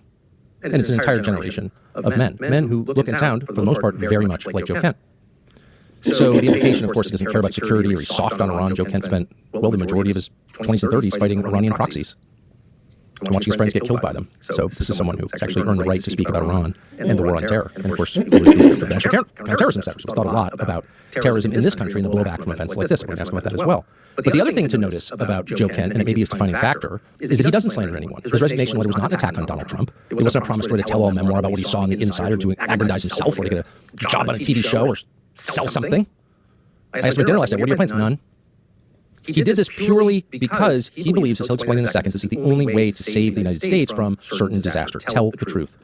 Air the secrets. Be honest for once in decades about what is actually happening, things that everybody who lives here suspects are happening. In some cases, we're probably wrong. We've come to wrong conclusions. That's okay. Tell us what actually happened. Tell us why you did this. And let's reorient this country where it should be, which is around its own citizens. Make the decisions that you make based on one criterion. Is this good for my people or not? In the way that a father would lead his family or an officer would lead his troops. It's not complicated. Everybody wants that. That's not a partisan question. It's a human question. And that's the question Joe Kent is posing. Why can't we do this? Why can't we say this? Not attacking anybody. Joe Kent himself does not attack anybody. But this is a last-ditch attempt, not simply to save the country from disaster in Iran, but to save the country, period. And as you listen to him speak, ask yourself, is this a man who's working for Hezbollah, or is he an egomaniac or a leaker, or is this a man who says very little when he has nothing to say, who speaks straightforwardly and with honesty, self-evident honesty? There's only one meat stick I trust for my family, and it's the one we make at Paleo Valley. What if I told you that most meat sticks on the market contain a hidden ingredient soaked in ultra-processed oils? Now, many people are surprised by this, but most meat... Is this a man of dignity and decency? Is this a man that America once had a lot of? Is this a man who was once, in effect, the American archetype, the guy you looked up to, the guy you wanted your son to be? Whether you agree with him or not, maybe you're reaching completely different conclusions. But as you listen to him speak, ask yourself, is this the kind of person who makes me proud to be a fellow American? Because it's really a referendum on us. If we can't see that Joe Kent, whatever you think of his opinions, is the kind of man this country should be producing and should be elevating and should be proud of, if we can't see that, then we've failed the test and we've lost. But judge it yourself. Here's Joe Kent. Joe, thanks a lot for joining us. I appreciate this. So I want to go through. How old is he?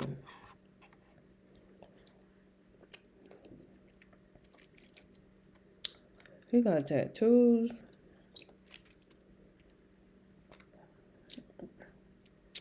Muscle shirt, button up.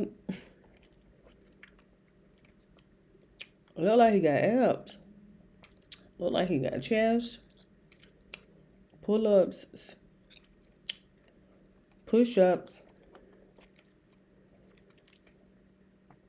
belt, hair. The letter that you sent yesterday as you resigned as director of the National Counterterrorism Center. And basically through the big points and give you a chance to explain them. You've been spoken for quite a bit over the last 24 hours, so I think it'd be really helpful to all of us if you would speak for yourself and flesh out some of these points. So I'm just going to read the first one. I cannot in good conscience support the ongoing war in Iran. Iran posed no imminent threat to our nation. Iran posed no imminent threat to our nation. How did you reach that conclusion? I think this is key. I mean, this would be more challenging to explain had the Secretary of State, the President, and the Speaker of the House not come out and said that we conducted this attack at this time because the Israelis were about to do so. So that takes away the argument that there was an imminent threat, as in Iran was planning to attack us immediately. That just simply did not exist. May I ask you to pause? And so I've heard people say that, and this just happened, but history has a way of getting rewritten in real time, and then you look back 10 or 15, 20, 25 years later, and no one seems to understand the things that you saw because they've been eliminated. So I think it's important to stop and say, here's what we actually know. So I'd like now, if we could, just to play one of the statements that you alluded to, and that's from Marco Rubio, the Secretary of State. And this was shortly after this war commenced. And he was explaining, as this has happened in a thoughtful, precise way, why. Here's Secretary of State Marco Rubio. And so the President made the very wise decision. We knew that there was going to be an Israeli action. We knew that that would precipitate an attack against American forces. And we knew that if we didn't preemptively go after them before they launched those attacks, we would suffer higher casualties and perhaps even higher those killed. And then we would all be here answering questions about why we knew that and didn't act. Okay, so that is his almost contemporaneous explanation, and it's not offhand. He reasons it out. He explains there's a logic chain there, and he says, we knew not that Iran was going to attack. He did not say that. He said we knew that Israel was going to attack Iran, and in retaliation for those attacks by Israel against Iran, Iran might attack American forces. So the imminent threat that the Secretary of State is describing is not from Iran, it's from Israel. Exactly. And I think this speaks to the broader issue. Who's in charge of our policy in the Middle East? Who's in charge of when we decide to go to war or not? In this case, with what the Secretary described, and later on the President, later on the Speaker of the House, and the way the events played out, the Israelis drove the decision to take this action, which we knew would set off a series of events, meaning the Iranians would retaliate. Now, I think there's a potential there where we could have done several different things. We could have simply said to the Israelis, no, you will not. And if you do, then we will take something away from you. I think that it's fine that we offer defense to Israel, but when we're providing the means for their defense, we get to dictate the terms of when they go on the offensive. Otherwise, they stand to lose that relationship. And the Israelis felt emboldened that no matter what they did, no matter what situation they put us in, that they could go ahead and take this action, and we would just have to react. And so that speaks to that relationship. But also, it just shows that there was a lobby pushing for us to go to war. I know we'll get into that later on in the statement, but we had a real potential, I think, knowing what we know of the Iranians and how they react, and in particular, how they react to President Trump's leadership. The Iranians, under President Trump's leadership, especially in his second term, they have shown that they take a very calculated approach to the escalation ladder. For instance, in the lead up to the 12-day war before Midnight Hammer, the Iranians didn't attack us. They were engaged in negotiations with us. When President Trump came back into office, they stopped their proxies who were attacking us under the Biden administration because they knew Biden was weak. They stopped their proxies from attacking us as well. So they knew President Trump was someone who wanted to negotiate, but more importantly, they knew that President Trump was not someone to mess with because he killed Qasem Soleimani, he killed Abu Mahdi Mohandas, he had defeated ISIS. They knew that President Trump was a man of action. He is militarily strong, and so they said, before we take an action, we need to make sure that it's calculated. So I think in this scenario, even if the Israelis told us we're going to strike on this date at this time, and we didn't, try to negotiate with the Israelis and say, hey, we'll take something away from them, I think we still could have back-channeled to the Iranians and said, hey, if something happens here in the next couple of days, it's not us. We're still serious about negotiations, and we don't want to escalate this because it's well known what the Iranians' plans were. We knew that they were going to hit potentially our bases in the region, potentially our allies. We knew about the Straits of Hormuz. All of these things I think were fairly well known. And the Houthis' ability to close the Red Sea, which is not yet done, but which would be catastrophic to the world. Everybody knows somebody who has had an unexpected tragedy. You lose a parent, a spouse, and that person, to compound the tragedy, didn't have life insurance. It's bad enough what happened, then comes the financial crisis, the mortgage payment, the college tuition, basic bills that don't stop coming. It is awful. It adds to the pain. So if you've been putting it off, you probably shouldn't anymore. You need life insurance. Your loved ones do, and Ethos makes it easy and fast. The process is 100% online. It's convenient. You get a quote in seconds. You apply in minutes. You can get same-day coverage. There's no medical exam, just a few simple health questions, and then you become eligible for up to $3 million in coverage. Some policies as low as $30 a month. And we know a ton of people who purchase life insurance through Ethos, and the overwhelming sentiment is that it makes them sleep better. Why wouldn't it? It's literally insurance.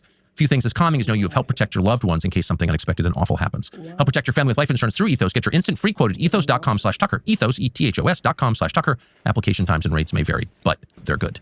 So, but for the purpose of explaining your position or fleshing it out more so people can understand it, because this is your most high-profile resignation by far in a long time, and there's a lot of commentary on this, and I took a quick trip through it this afternoon, and one of the consistent themes as well, I mean, of course, there's a lot of slander, which we can talk about, but the substantive attack on you, and it is an attack on refutation of your letter, is that, well, actually, Joe Kent was totally for using military action. He supported the Soleimani killing.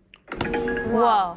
What's that? I just built a budgeting app in Base 44. Guys, Nina just built an app. Impossible. I can't code. Interesting. Killing, for example. He seemed fine with the 12-day war, for example. So he doesn't have a problem on principle with an engagement with Iran. You're saying what to that? What's your response? Well, I have no compunction about really fighting anybody who threatens our country, and the Iranians have posed a threat in the past, and the Iranians have a way of threatening America. They have the capability, and we always talk in the intelligence circles about capability and intent, what your enemy is capable of doing and what they actually want to do. And again, back to the data that we have on the Iranians, they used the escalation ladder. We saw that deliberately during the 12-day war. When they struck back after Midnight Hammer, it was very deliberate. They fired an equal amount of missiles as we dropped bombs on the nuclear facilities, and they basically hit a part of a base in Qatar they knew we didn't have any troops on. They didn't want to escalate any further than we were willing to go. But also, the Iranians, when they pose a threat to us, they usually do it with their proxies. And if their proxies stick their heads up and their proxies come after us, this is basically the Trump doctrine, we hammer them, and we hammer their high-profile leaders. Qasem Soleimani was highly effective and highly revered in Iran because the previous presidents, prior to President Trump, Obama and Bush, let Qasem Soleimani run around, raise proxy armies, kill Americans, and no one ever did anything to him. President Trump rightfully killed Qasem Soleimani, who got his deputy, Abu Mahdi Mohandas, who had American blood in his hands, took them off the battlefield, but then President Trump stopped. He took those two key players off the battlefield, and he said, I'm not going to further escalate with Iran unless you escalate with us, knowing that if we struck Iran and we truly struck the regime, that would only strengthen the regime. So then President Trump did something that's incredibly smart. He used that decisive military action, but then he coupled it with an economic package of sanctions, maximum pressure sanctions. We can debate whether or not we should be using sanctions as the primary currency holder or whatever, but he pressured the Iranians economically. After punching them in the mouth and showing, hey, I won't take this, I'm not Obama, I'm not Bush. If you cross a line, I will come after you. But then he really put the pressure on them economically. If you look at the effect of the economic sanctions, that's what got the Iranian people on the streets actually protesting against the Ayatollah's government, which is ostensibly what we would like. We would like to see a bottom-up regime change where we get rid of the Ayatollah, but it's the will of the people, and they have a new successful government that's stable that we can deal with. The one way to throw that all out the window, and this isn't just Joe Kent's opinion, many scholars, and I think a lot of intelligence assessments have been written about this too, I know for a fact they have, is that if we struck the regime, it would only strengthen it. And that's not, I think that's just basic common sense. I mean, I think of myself, and probably you're in this camp as well, we didn't like Joe Biden, we didn't like Barack Obama, but if an outside force were to come in here and try and topple them while they were the president, I would 100% rally around the flag. That's just common sense. So if we wanted to you actually did. You joined the military under Bill Clinton, whom I assume you didn't vote for. Right. Right. You joined in 1998. You've gone the whole cycle of the War on Terror, I notice, and served out as an NCO. I think your entire NCO warrant officer. Warrant officer, 20 years. And I should just say, I hate ever to refer to a man's resume as like a data point because your ideas exist separately. But in this specific case, meaning you spent most of your time fighting Iranian proxies. Yeah, a good deal of it. Yeah. So you're aware of the threat from Iran. You have personally used violence against that threat. Yep. A lot of it, I think. And you supported the president's policy up until fairly recently. Right. And you've said that a lot in public. In fact, you went to work for him. He hired you. Yeah. Right. But here's from what I can tell, is the central question: imminent threat. Now, the president has said many times to many people, including the public, Iran can't have a nuclear weapon. I'm sure he must have said that to you. You don't have to say it, but he said it to everybody. Is that fair? That's fair. Yeah. They can't have a nuke. Whenever asked, they say, let's just start here. They can't have a nuke. Okay, got it. Everyone agreed with that conceptually. Was Iran on the verge of getting a nuclear weapon? No, they weren't. 3 weeks ago when this started, and they weren't in June either. I mean, the Iranians have had a religious ruling of fatwa against actually developing a nuclear weapon since 2004. That's been in place since 2004. That's available in the public sphere. But then also, we had no intelligence to indicate that fatwa was being disobeyed or it was on the cusp of being lifted. The Iranian strategy, it's actually pretty pragmatic. The Iranians are obviously aware of what's taking place in their region. And their strategy was to not completely abandon their nuclear program, because they saw what happened to Muammar Gaddafi in Libya when he said, hey, I've got no more nukes, I'll do what you say, I'll give up my nukes. And we gave him the Nobel Peace Prize? Yeah, we regime changed him, and he was executed by his own people in the most horrific way. Sodomized by bayonet, right. Okay. So that's the lesson, I think, that the entire region took from that when Hillary Clinton... Unfortunately, that's what the neoliberal warmongers, that's the lesson that they showed everyone in the region. And then conversely, the Iranians also knew that if they came out and said, okay, we've got a nuke, whether they were bluffing or not, Saddam Hussein, Iraq right next door. So they kind of he hung, I think. He was hung by his own people, after a bloody war that's still essentially going on inside of Iraq. So the Iranians' position, when viewed from the lens of the region, was actually fairly pragmatic. They were preventing themselves from developing a bomb, but they still wanted the ability. They wanted the ability to enrich. They wanted the ability to have some components so that they weren't completely stripped of it. And we always assessed that they were either several months or a year, 2 years away from actually being able to develop a nuclear weapon. And that's not because the Iranians are stupid people. I think we can tell right now that the Iranians are anything but stupid. They had the ability, I think, the brain power to actually develop one, or they could have simply traded a ton of oil with Pakistan or someone else to actually get a nuclear weapon. They were not doing that. We had no intelligence to indicate that they were. Then why was the president, was he told that they were on the brink of it? Why, at the beginning of every conversation about Iran, would the president say, I don't want Iran to have a nuclear weapon? Why was that the central question when, and you would know since you were the director of the National Counterterrorism Center, why would he say that if there was no intelligence or evidence that they were actually developing a nuke? So a couple things. This is what I talk about in the letter about this ecosystem of information that's laundered through a lot of prominent neoconservative types that are very sympathetic to the Israeli cause, and then also Israeli government officials who give us things in semi-official channels. What they did was they created basically a shifting red line or a new red line. So if the president's red line was Iran cannot have a nuclear weapon, we've actually got a lot of trade space in there for a deal to be made because of what I just described with the Iranian policies. Essentially, the Iranians saying, okay, well, we don't want a nuclear weapon. Well, that means we basically are at a point where we can start negotiating and we can come up with a deal, and the president is a fantastic deal maker. So if your goal is to move us away from any kind of deal, and your goal is to move us into a conflict, you have to shift that red line. And that's where a lot of this, I would say, what became a de facto U.S. policy of Iran can have no nuclear enrichment. It was laundered through a lot of the different talking heads, Mark Levin, Mark Dubowitz, you've got the Foundation for the Defense of Democracies, you name it. Washington, D.C. has plenty of pro-Israeli lobbyists who will come and say those things, who will publish think pieces on it, who will go on the media, who will run op-eds in the Wall Street Journal to talk about this, why they can't have any enrichment whatsoever. And then we have a high degree of engagement with Israeli government officials who will come in and say, well, they're enriching, and they could enrich, or they could enrich more, and that will get them closer to a nuclear weapon. So then enrichment basically became the new U.S. policy. And the only official I've heard, and folks are welcome to look for this, that said this in the first Trump administration was Mike Pompeo. He said it. The president didn't say it. The president has been very consistent. He said they can't have a nuclear weapon. But again, like I said, that puts us in a place where we actually could have negotiations. And only President Trump, I think, could successfully have negotiations with Iran because he actually punched them in the face. And the Iranians had been walking all over us. They've been killing our soldiers. All of that is true. I have no sympathy whatsoever for the Iranians, what their proxies were doing. President Trump level set that when he killed Qasem Soleimani and he killed Ahmadi Mohandas. The folks who wanted to push an actual regime change war in Iran knew this, and they knew there was a potential to get a deal, or there was a potential for President Trump just to continue the policy of maximum pressure sanctions, and if you come after us, we will hit you hard, and that got the protesters out on the street in Iran. And that's actually what the regime feared the most. I don't think the Ayatollah feared dying, not because he is just some crazy lunatic. I'm sure some degree of the...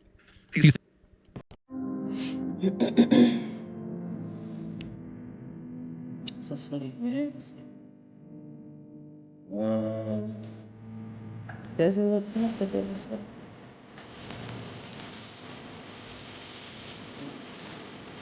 Oh, what it says. It was good.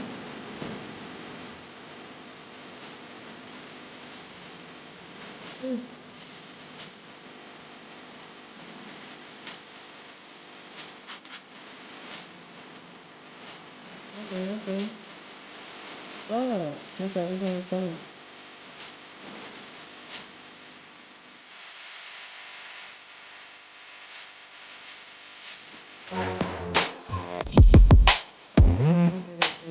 Because everybody aren't like symmetrical. I'm just saying. Some people's eyes be all the way over there. Somebody be all the way. Georgia needs a conservative leader focused on results. Brad Raffensperger is a proven conservative. A few things. As Conning show you help protect your loved ones in case something unexpected and awful happens. Help protect your family with life insurance through Ethos. Get your instant free quote at ethos.com/Tucker. Ethos, ETHOS.com/Tucker. Application times and rates may vary, but they're good. So, but for the purpose of explaining your position or fleshing it out more so people can understand it, because this is your most high-profile resignation by far in a long time. And there's a lot of commentary on this, and I took a quick trip through it this afternoon, and one of the consistent themes is, well, I mean, of course, there's a lot of slander, which we can talk about, but the substantive attack on you, and it is an attack or refutation of your letter, is that, well, actually, Joe Kent was totally for using military action. He supported the Soleimani killing, for example. He seemed fine with the 12-day war, for example. So he doesn't have a problem on principle with an engagement with Iran. You're saying what to that? What's your response? Well, I have no compunction about really fighting anybody who threatens our country, and the Iranians have porch light on all night.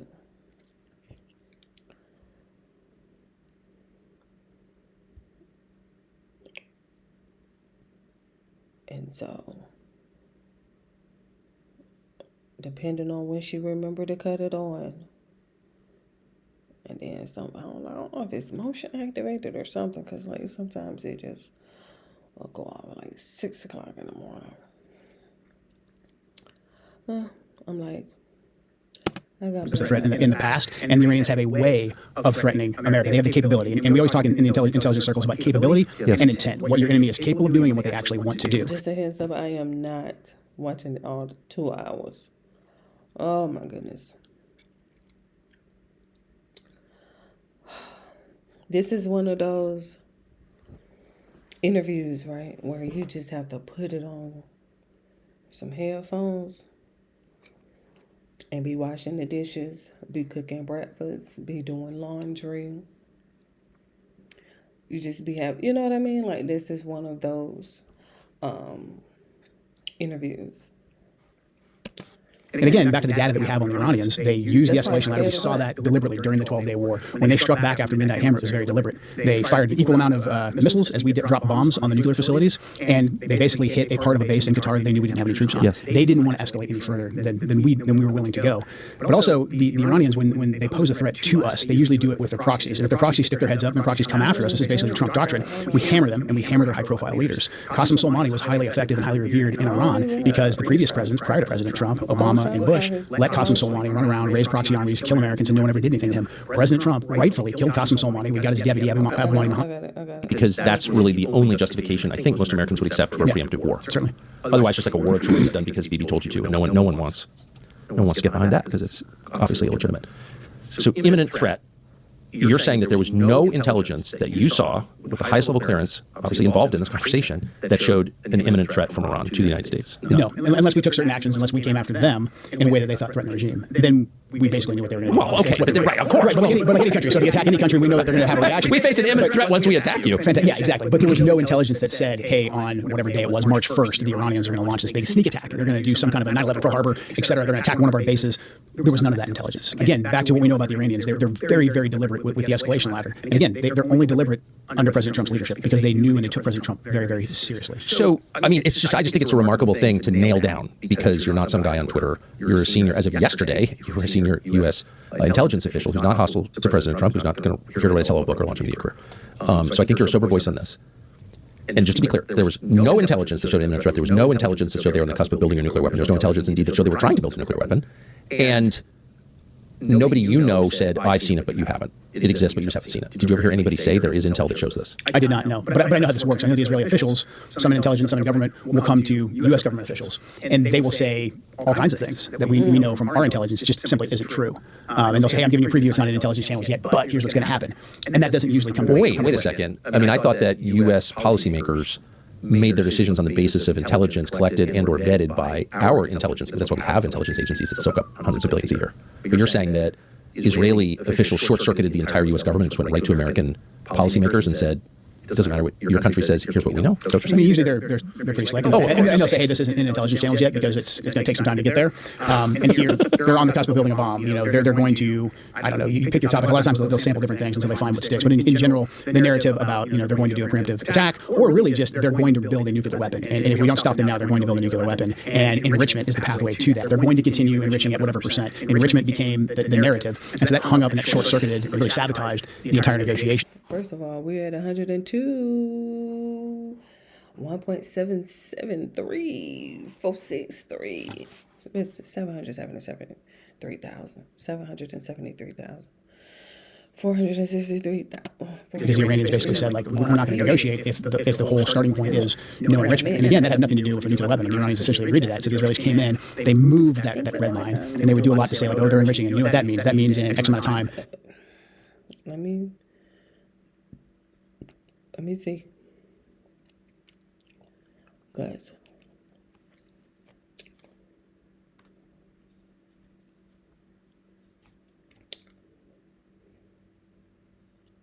Okay, it was just a miracle.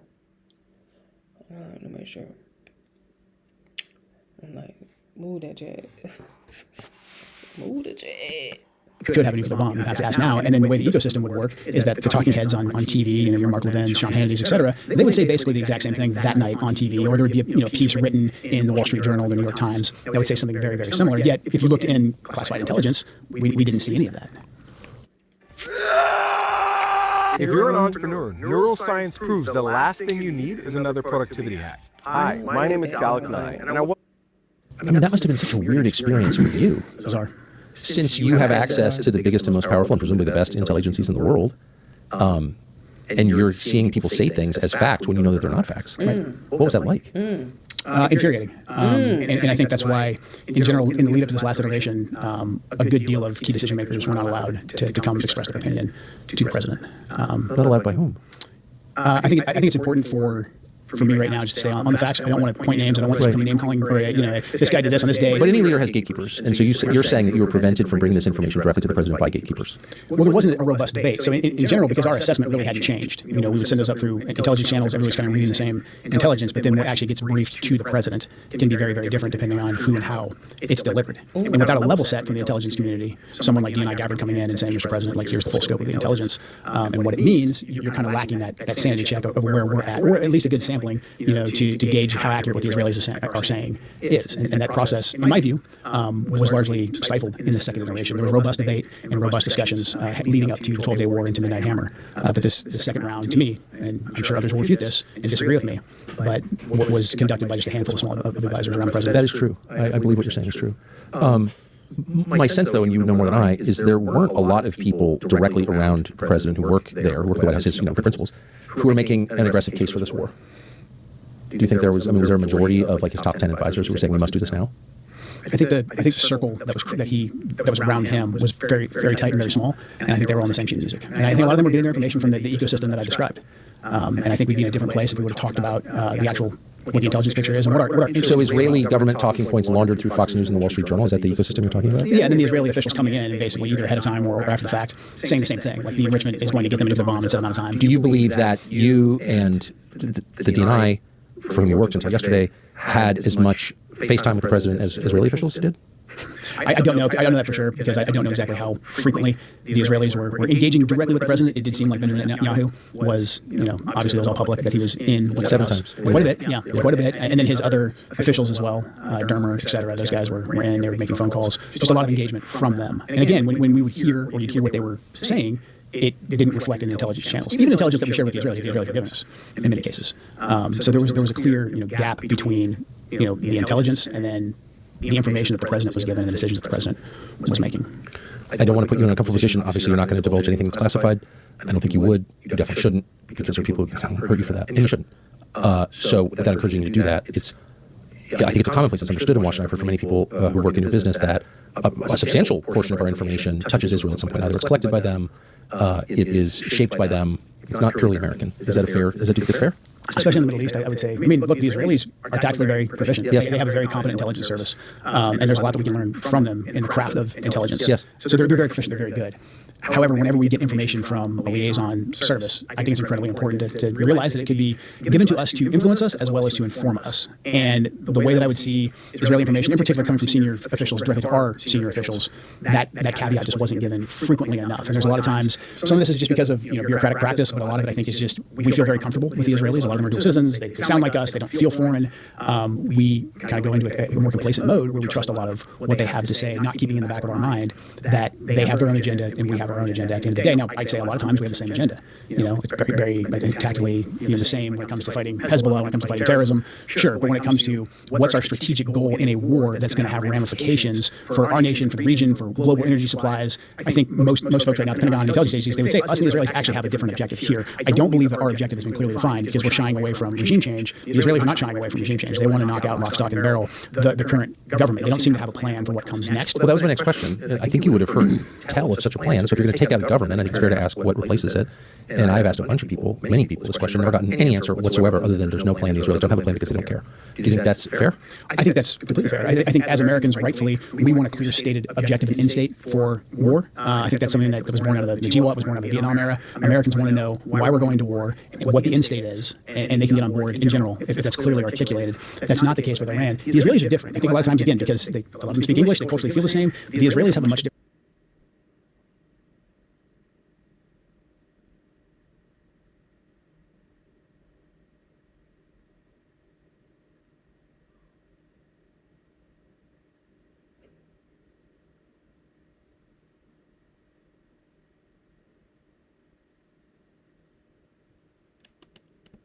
Tolerance for how and why they're going to war and for their endurance for war. The Israelis are completely fine with Iran slipping into chaos. That means that the Ayatollah and the IRGC can't really threaten them anymore. Hezbollah's money might be cut off in their head. And so complete chaos in Iran, it's not necessarily a bad thing for the Israelis. For us, for global energy, Straits of Hormuz, our partners in the GCC, mass migration problems in Europe, this is a major problem. It's a catastrophe for the world. For the world, yeah. Hate to brag, but we're pretty confident this show is the most vehemently pro-dog podcast you're ever going to see. We can take or leave some people, but dogs are non-negotiable. They are the best. They really are our best friends. And so for that reason, we're thrilled to have a new partner called Dutch Pet. It's the fastest growing pet telehealth service. Dutch.com is on a mission to create what you need, what you actually need, affordable quality veterinary care anytime, no matter where you are. They will get your dog or cat what you need immediately. It's offering an exclusive discount, Dutch is, for our listeners. You get $50 off your vet care per year. Visit Dutch.com/Tucker to learn more. Use the code Tucker for $50 off. That is an unlimited vet visits. $82 a year, $82 a year. We actually use this. Dutch. So remember, and I'm at 49 minutes, so I did pretty good. Don't worry, I got my headphones in the bed, so I can definitely finish watching Tucker and Joe Kent. It does, like I said, you gotta put that on, honey, and be moving. But look who I have with me today. Oh my goodness. The power of your attitude. Get him off the screen. Oh my goodness. Check out Stan. I believe it's Toller, but And so, what I'm going to try to do, okay? Listen, I'm saying that I'm going to try because I'm thinking about OBS, right? And how OBS works. And I know that it may be like a very tedious process trying to take a picture of like each page. Especially, hold on, I'm finna try it and see while I'm here. Because with OBS, you have to, you got to be on OBS to try it. Like, remember how it was just learning OBS. You have to be here. You have to be on here. You have to be here. Hold on. Okay, I gotta, cause let me change the the brightness and stuff before I airdrop it to myself. Okay, so I took a picture of it, and if I'm going to read it via OBS, I'm gonna have to go through the tedious process of taking a picture. I have to go through the tedious process of taking a picture. Okay, I have the photo. Just give me a second. I am going to see.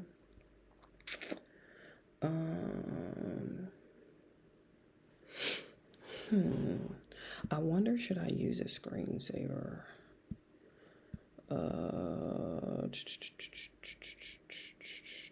Oh, wait, hold on. I gotta open it. My bad. Oh, Tucker, settle down. Hold on. I have to open it. I didn't open it. Okay. So the problem though is the pictures. Like,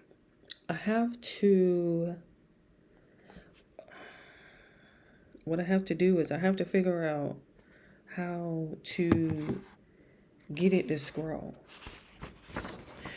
And it doesn't necessarily have to be like automatic scroll. But what I would like to do is, hold on, I'm gonna take another picture.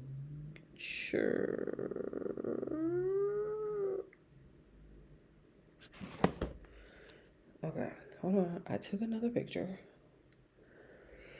Of course, I have blue light because my lighting is still blue.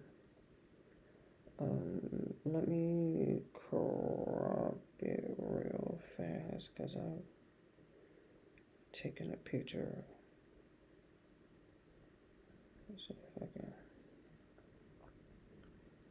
Let me see. I want to try to. Okay. It doesn't have to be perfect, ma'am. Just let it go. Let it go. But I have to at least add some brightness. Let me get some contrast. And let me get a little bright. Okay. That'll do. Okay.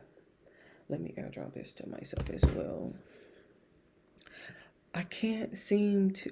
I don't know how I'm gonna do that.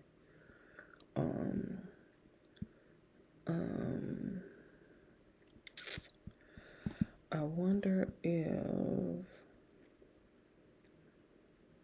I make a folder. Give me a second. Let me see if I can. Goodness gracious. Hold on. What is this? Is this preview? Oh, man. Hold on, give me a second. Let me see if I can make a new folder.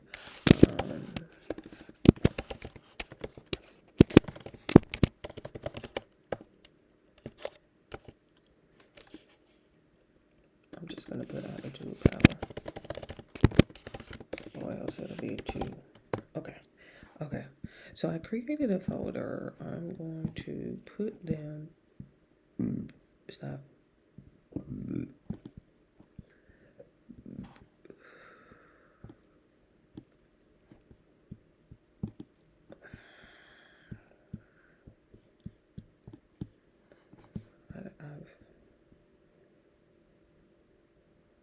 Just hold on a second. Put them in the folder.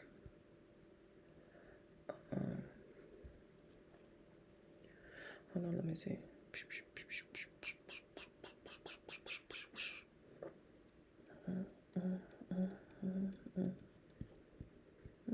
I'm just trying to.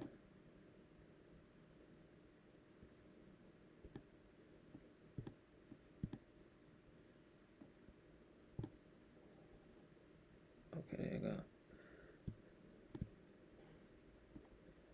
I be doing so much. Okay. Now I have this folder here. Hold on, let me Let's see if I can. No.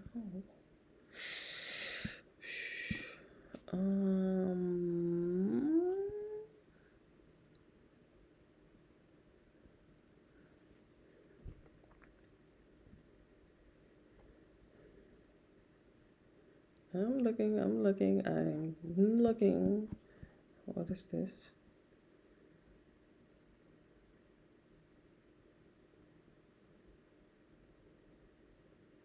No, that's not what I want. What is this up here? No, that's not what I want either. What is this?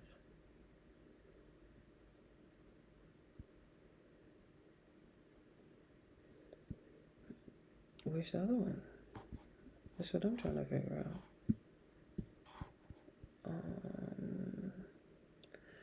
When I open a document, where does it open to?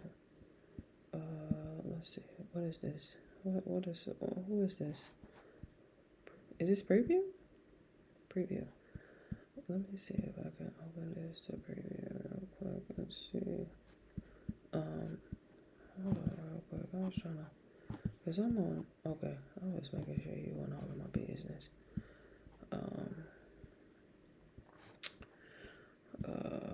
Let's see if I can open you to preview.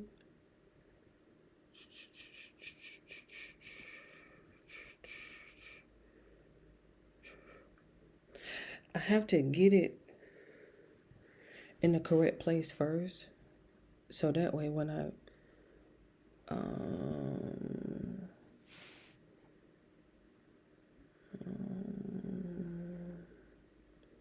show you options.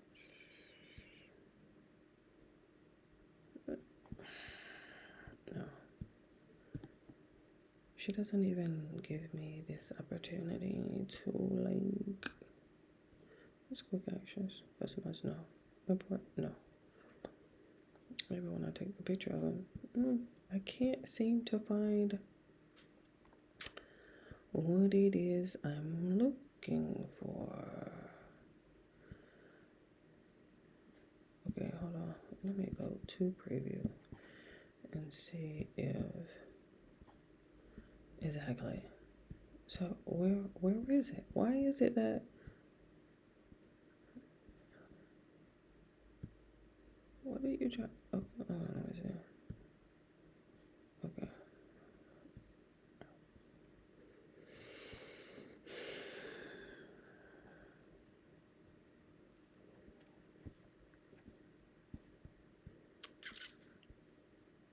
Just give me a second. Give me a second. I don't like, for some reason I can't seem to. It needs to open up in a specific place, because if it don't open up in a specific place, I can't scroll. Like, watch this. Say for instance, right? Like I know how to. Give me a second. Let me close this out. Let me move this over here. Let's say if I'm going to screensaver, right? And I want to open a preview, right? This is the picture that I took. Right? This is the contents. Hold on, let me, right? I can obviously, hold on, I have an ability to zoom. I do have that ability. And she's on whatever that is, that scroll thing. I believe this is me. This is the OBS.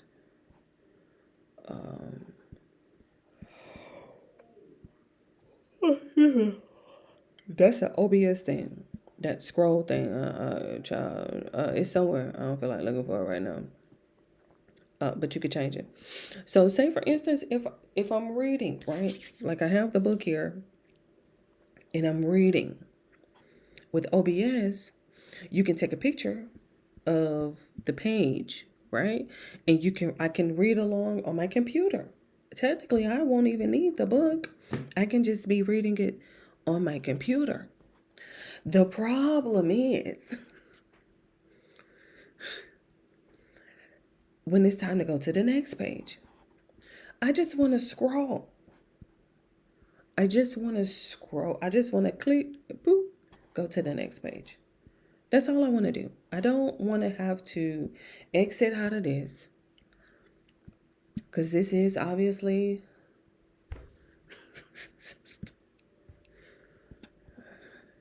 you can tell it just really irks my nerves. And I have to figure it out. Like, you know what I mean? Like, I have to figure it out. I know that I can figure it out. It's just because I don't want to have to like clip them together and make like a video, which I obviously can. I can like go to iMovie, I can go to Clips and like have chapter 1.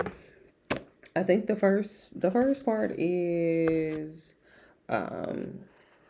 you have why you need this book.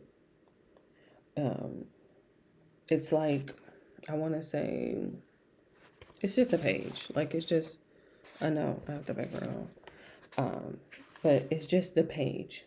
Well, front and back page, right?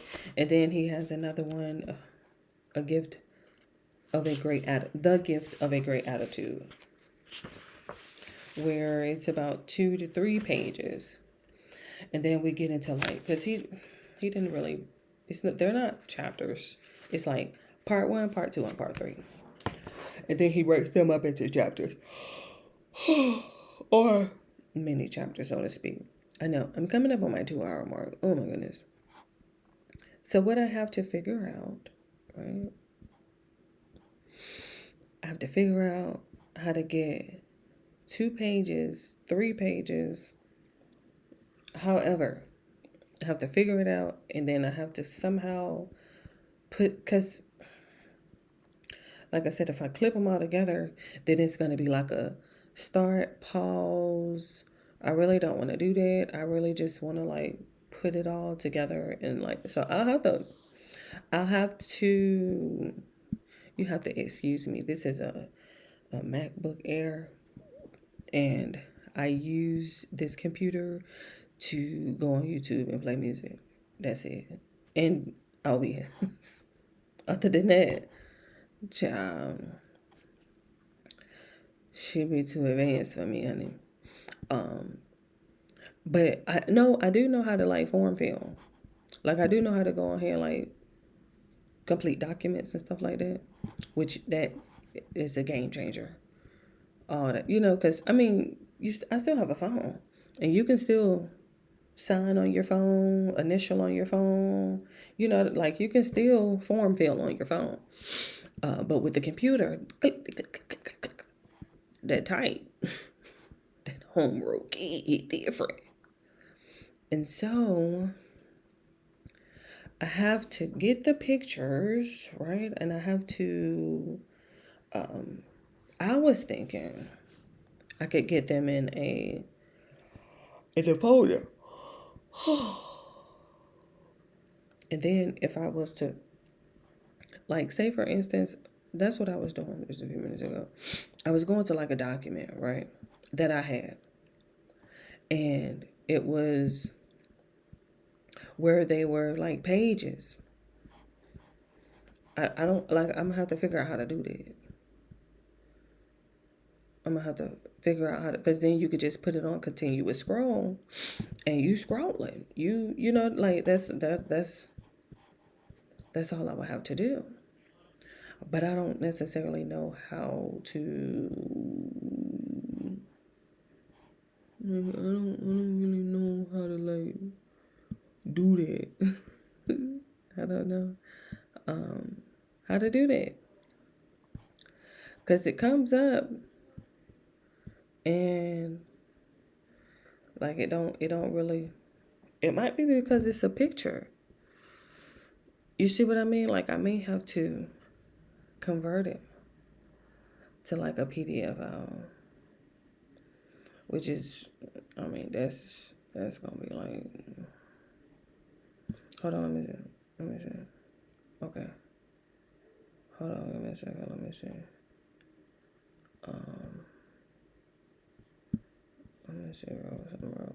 I'm trying to change the location to where it saves. What did I do in the preview? Let me see. You just have to. Hold on. You have to be on OBS to like figure out how to use OBS. It's one of those things. It's definitely one of those things for sure. Hold on, let me see. Okay, I got it. I don't know why it keeps saying error. I don't even know why she's talking about error. I'm like, girl, get it together.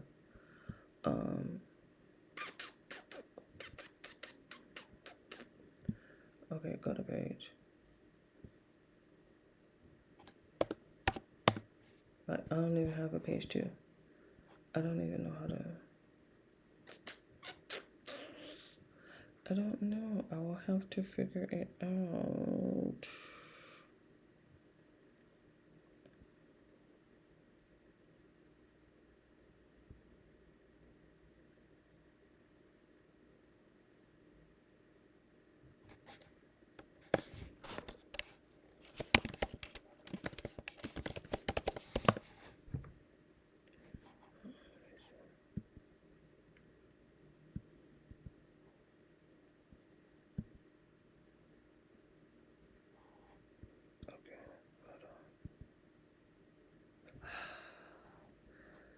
Oh my God.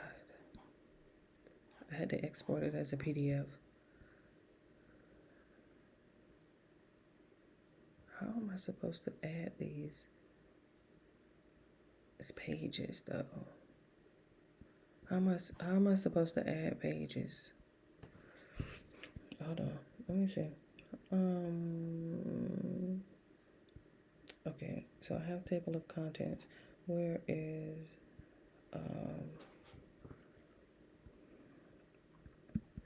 open it? Where did I go? It was an export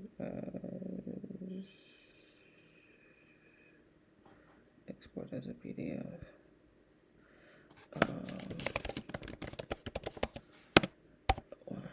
Okay. And okay, I did preview. I don't know why I'm over here trying to save this to iCloud.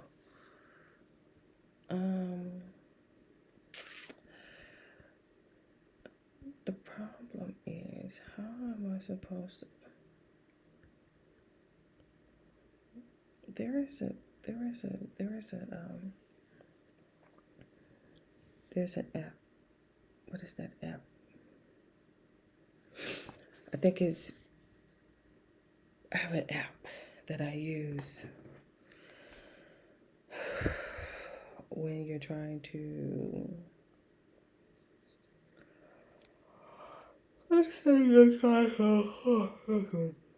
man, I'm talking about tragic. It's PDF to, if I just type in PDF, photo to PDF converter scanner. I think that's the only way I can get it to all together. Okay. I think that, yeah, I can't. Okay. Because I can convert it to PDF here. The problem is I need for it to be like all together. So, and I can't. Oh, wait a minute.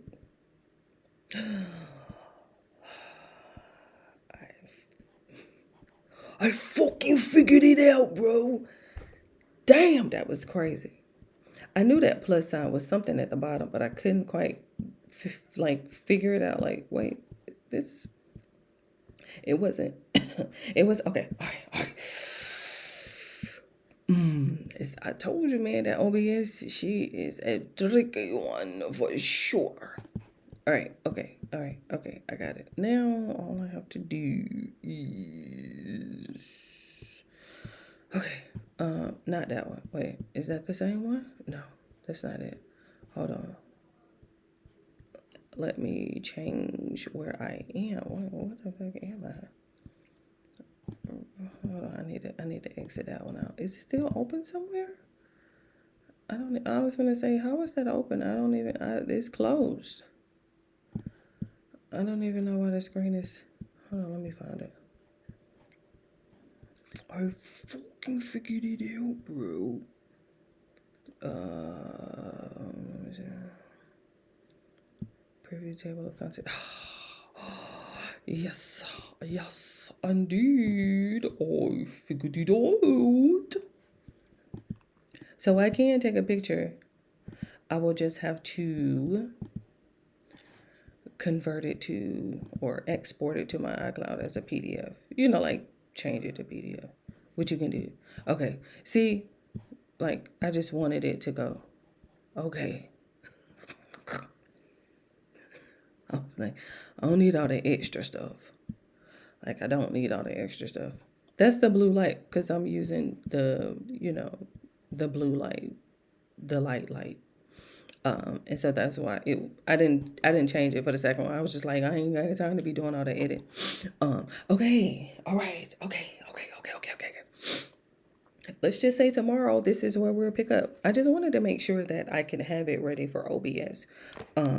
So I'll make sure sometime tomorrow, I'll take all my pictures.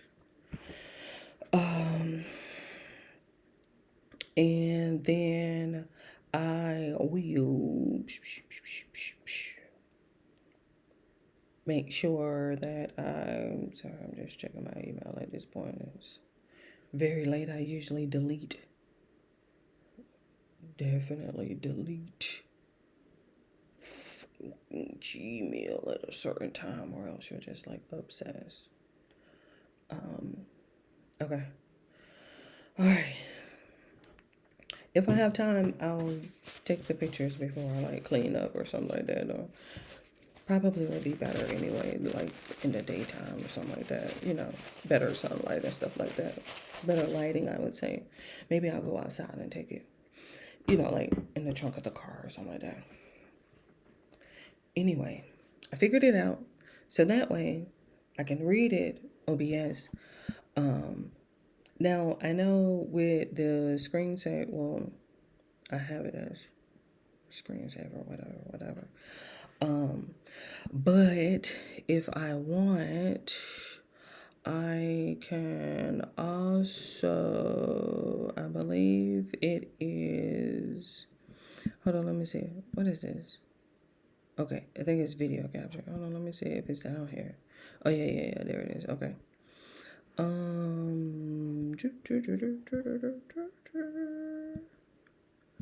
Let me see. And then I just have to, move me, you know, like somewhere over here. So that way I can still be on the screen while I'm reading. And then I could also obviously zoom it in. I can always hide the sidebar. And then, so that way, you know, we're just reading. Now, I'm going to try to not be in the way, obviously. Like, it's just, you know, one of those things where you have to kind of find a place and kind of like stick to it. But once the words get on the screen, as far as like the chapters and stuff like that, it's one of those things where you can't like really gauge it, so to speak. It's just like a bummer. But at least I have all that set up. At least I figured it out and I went through it because I know how OBS is. It's very hands-on. You have to, you know, you just have to kind of just go through it live. Whoop-de-doo. Figure it out.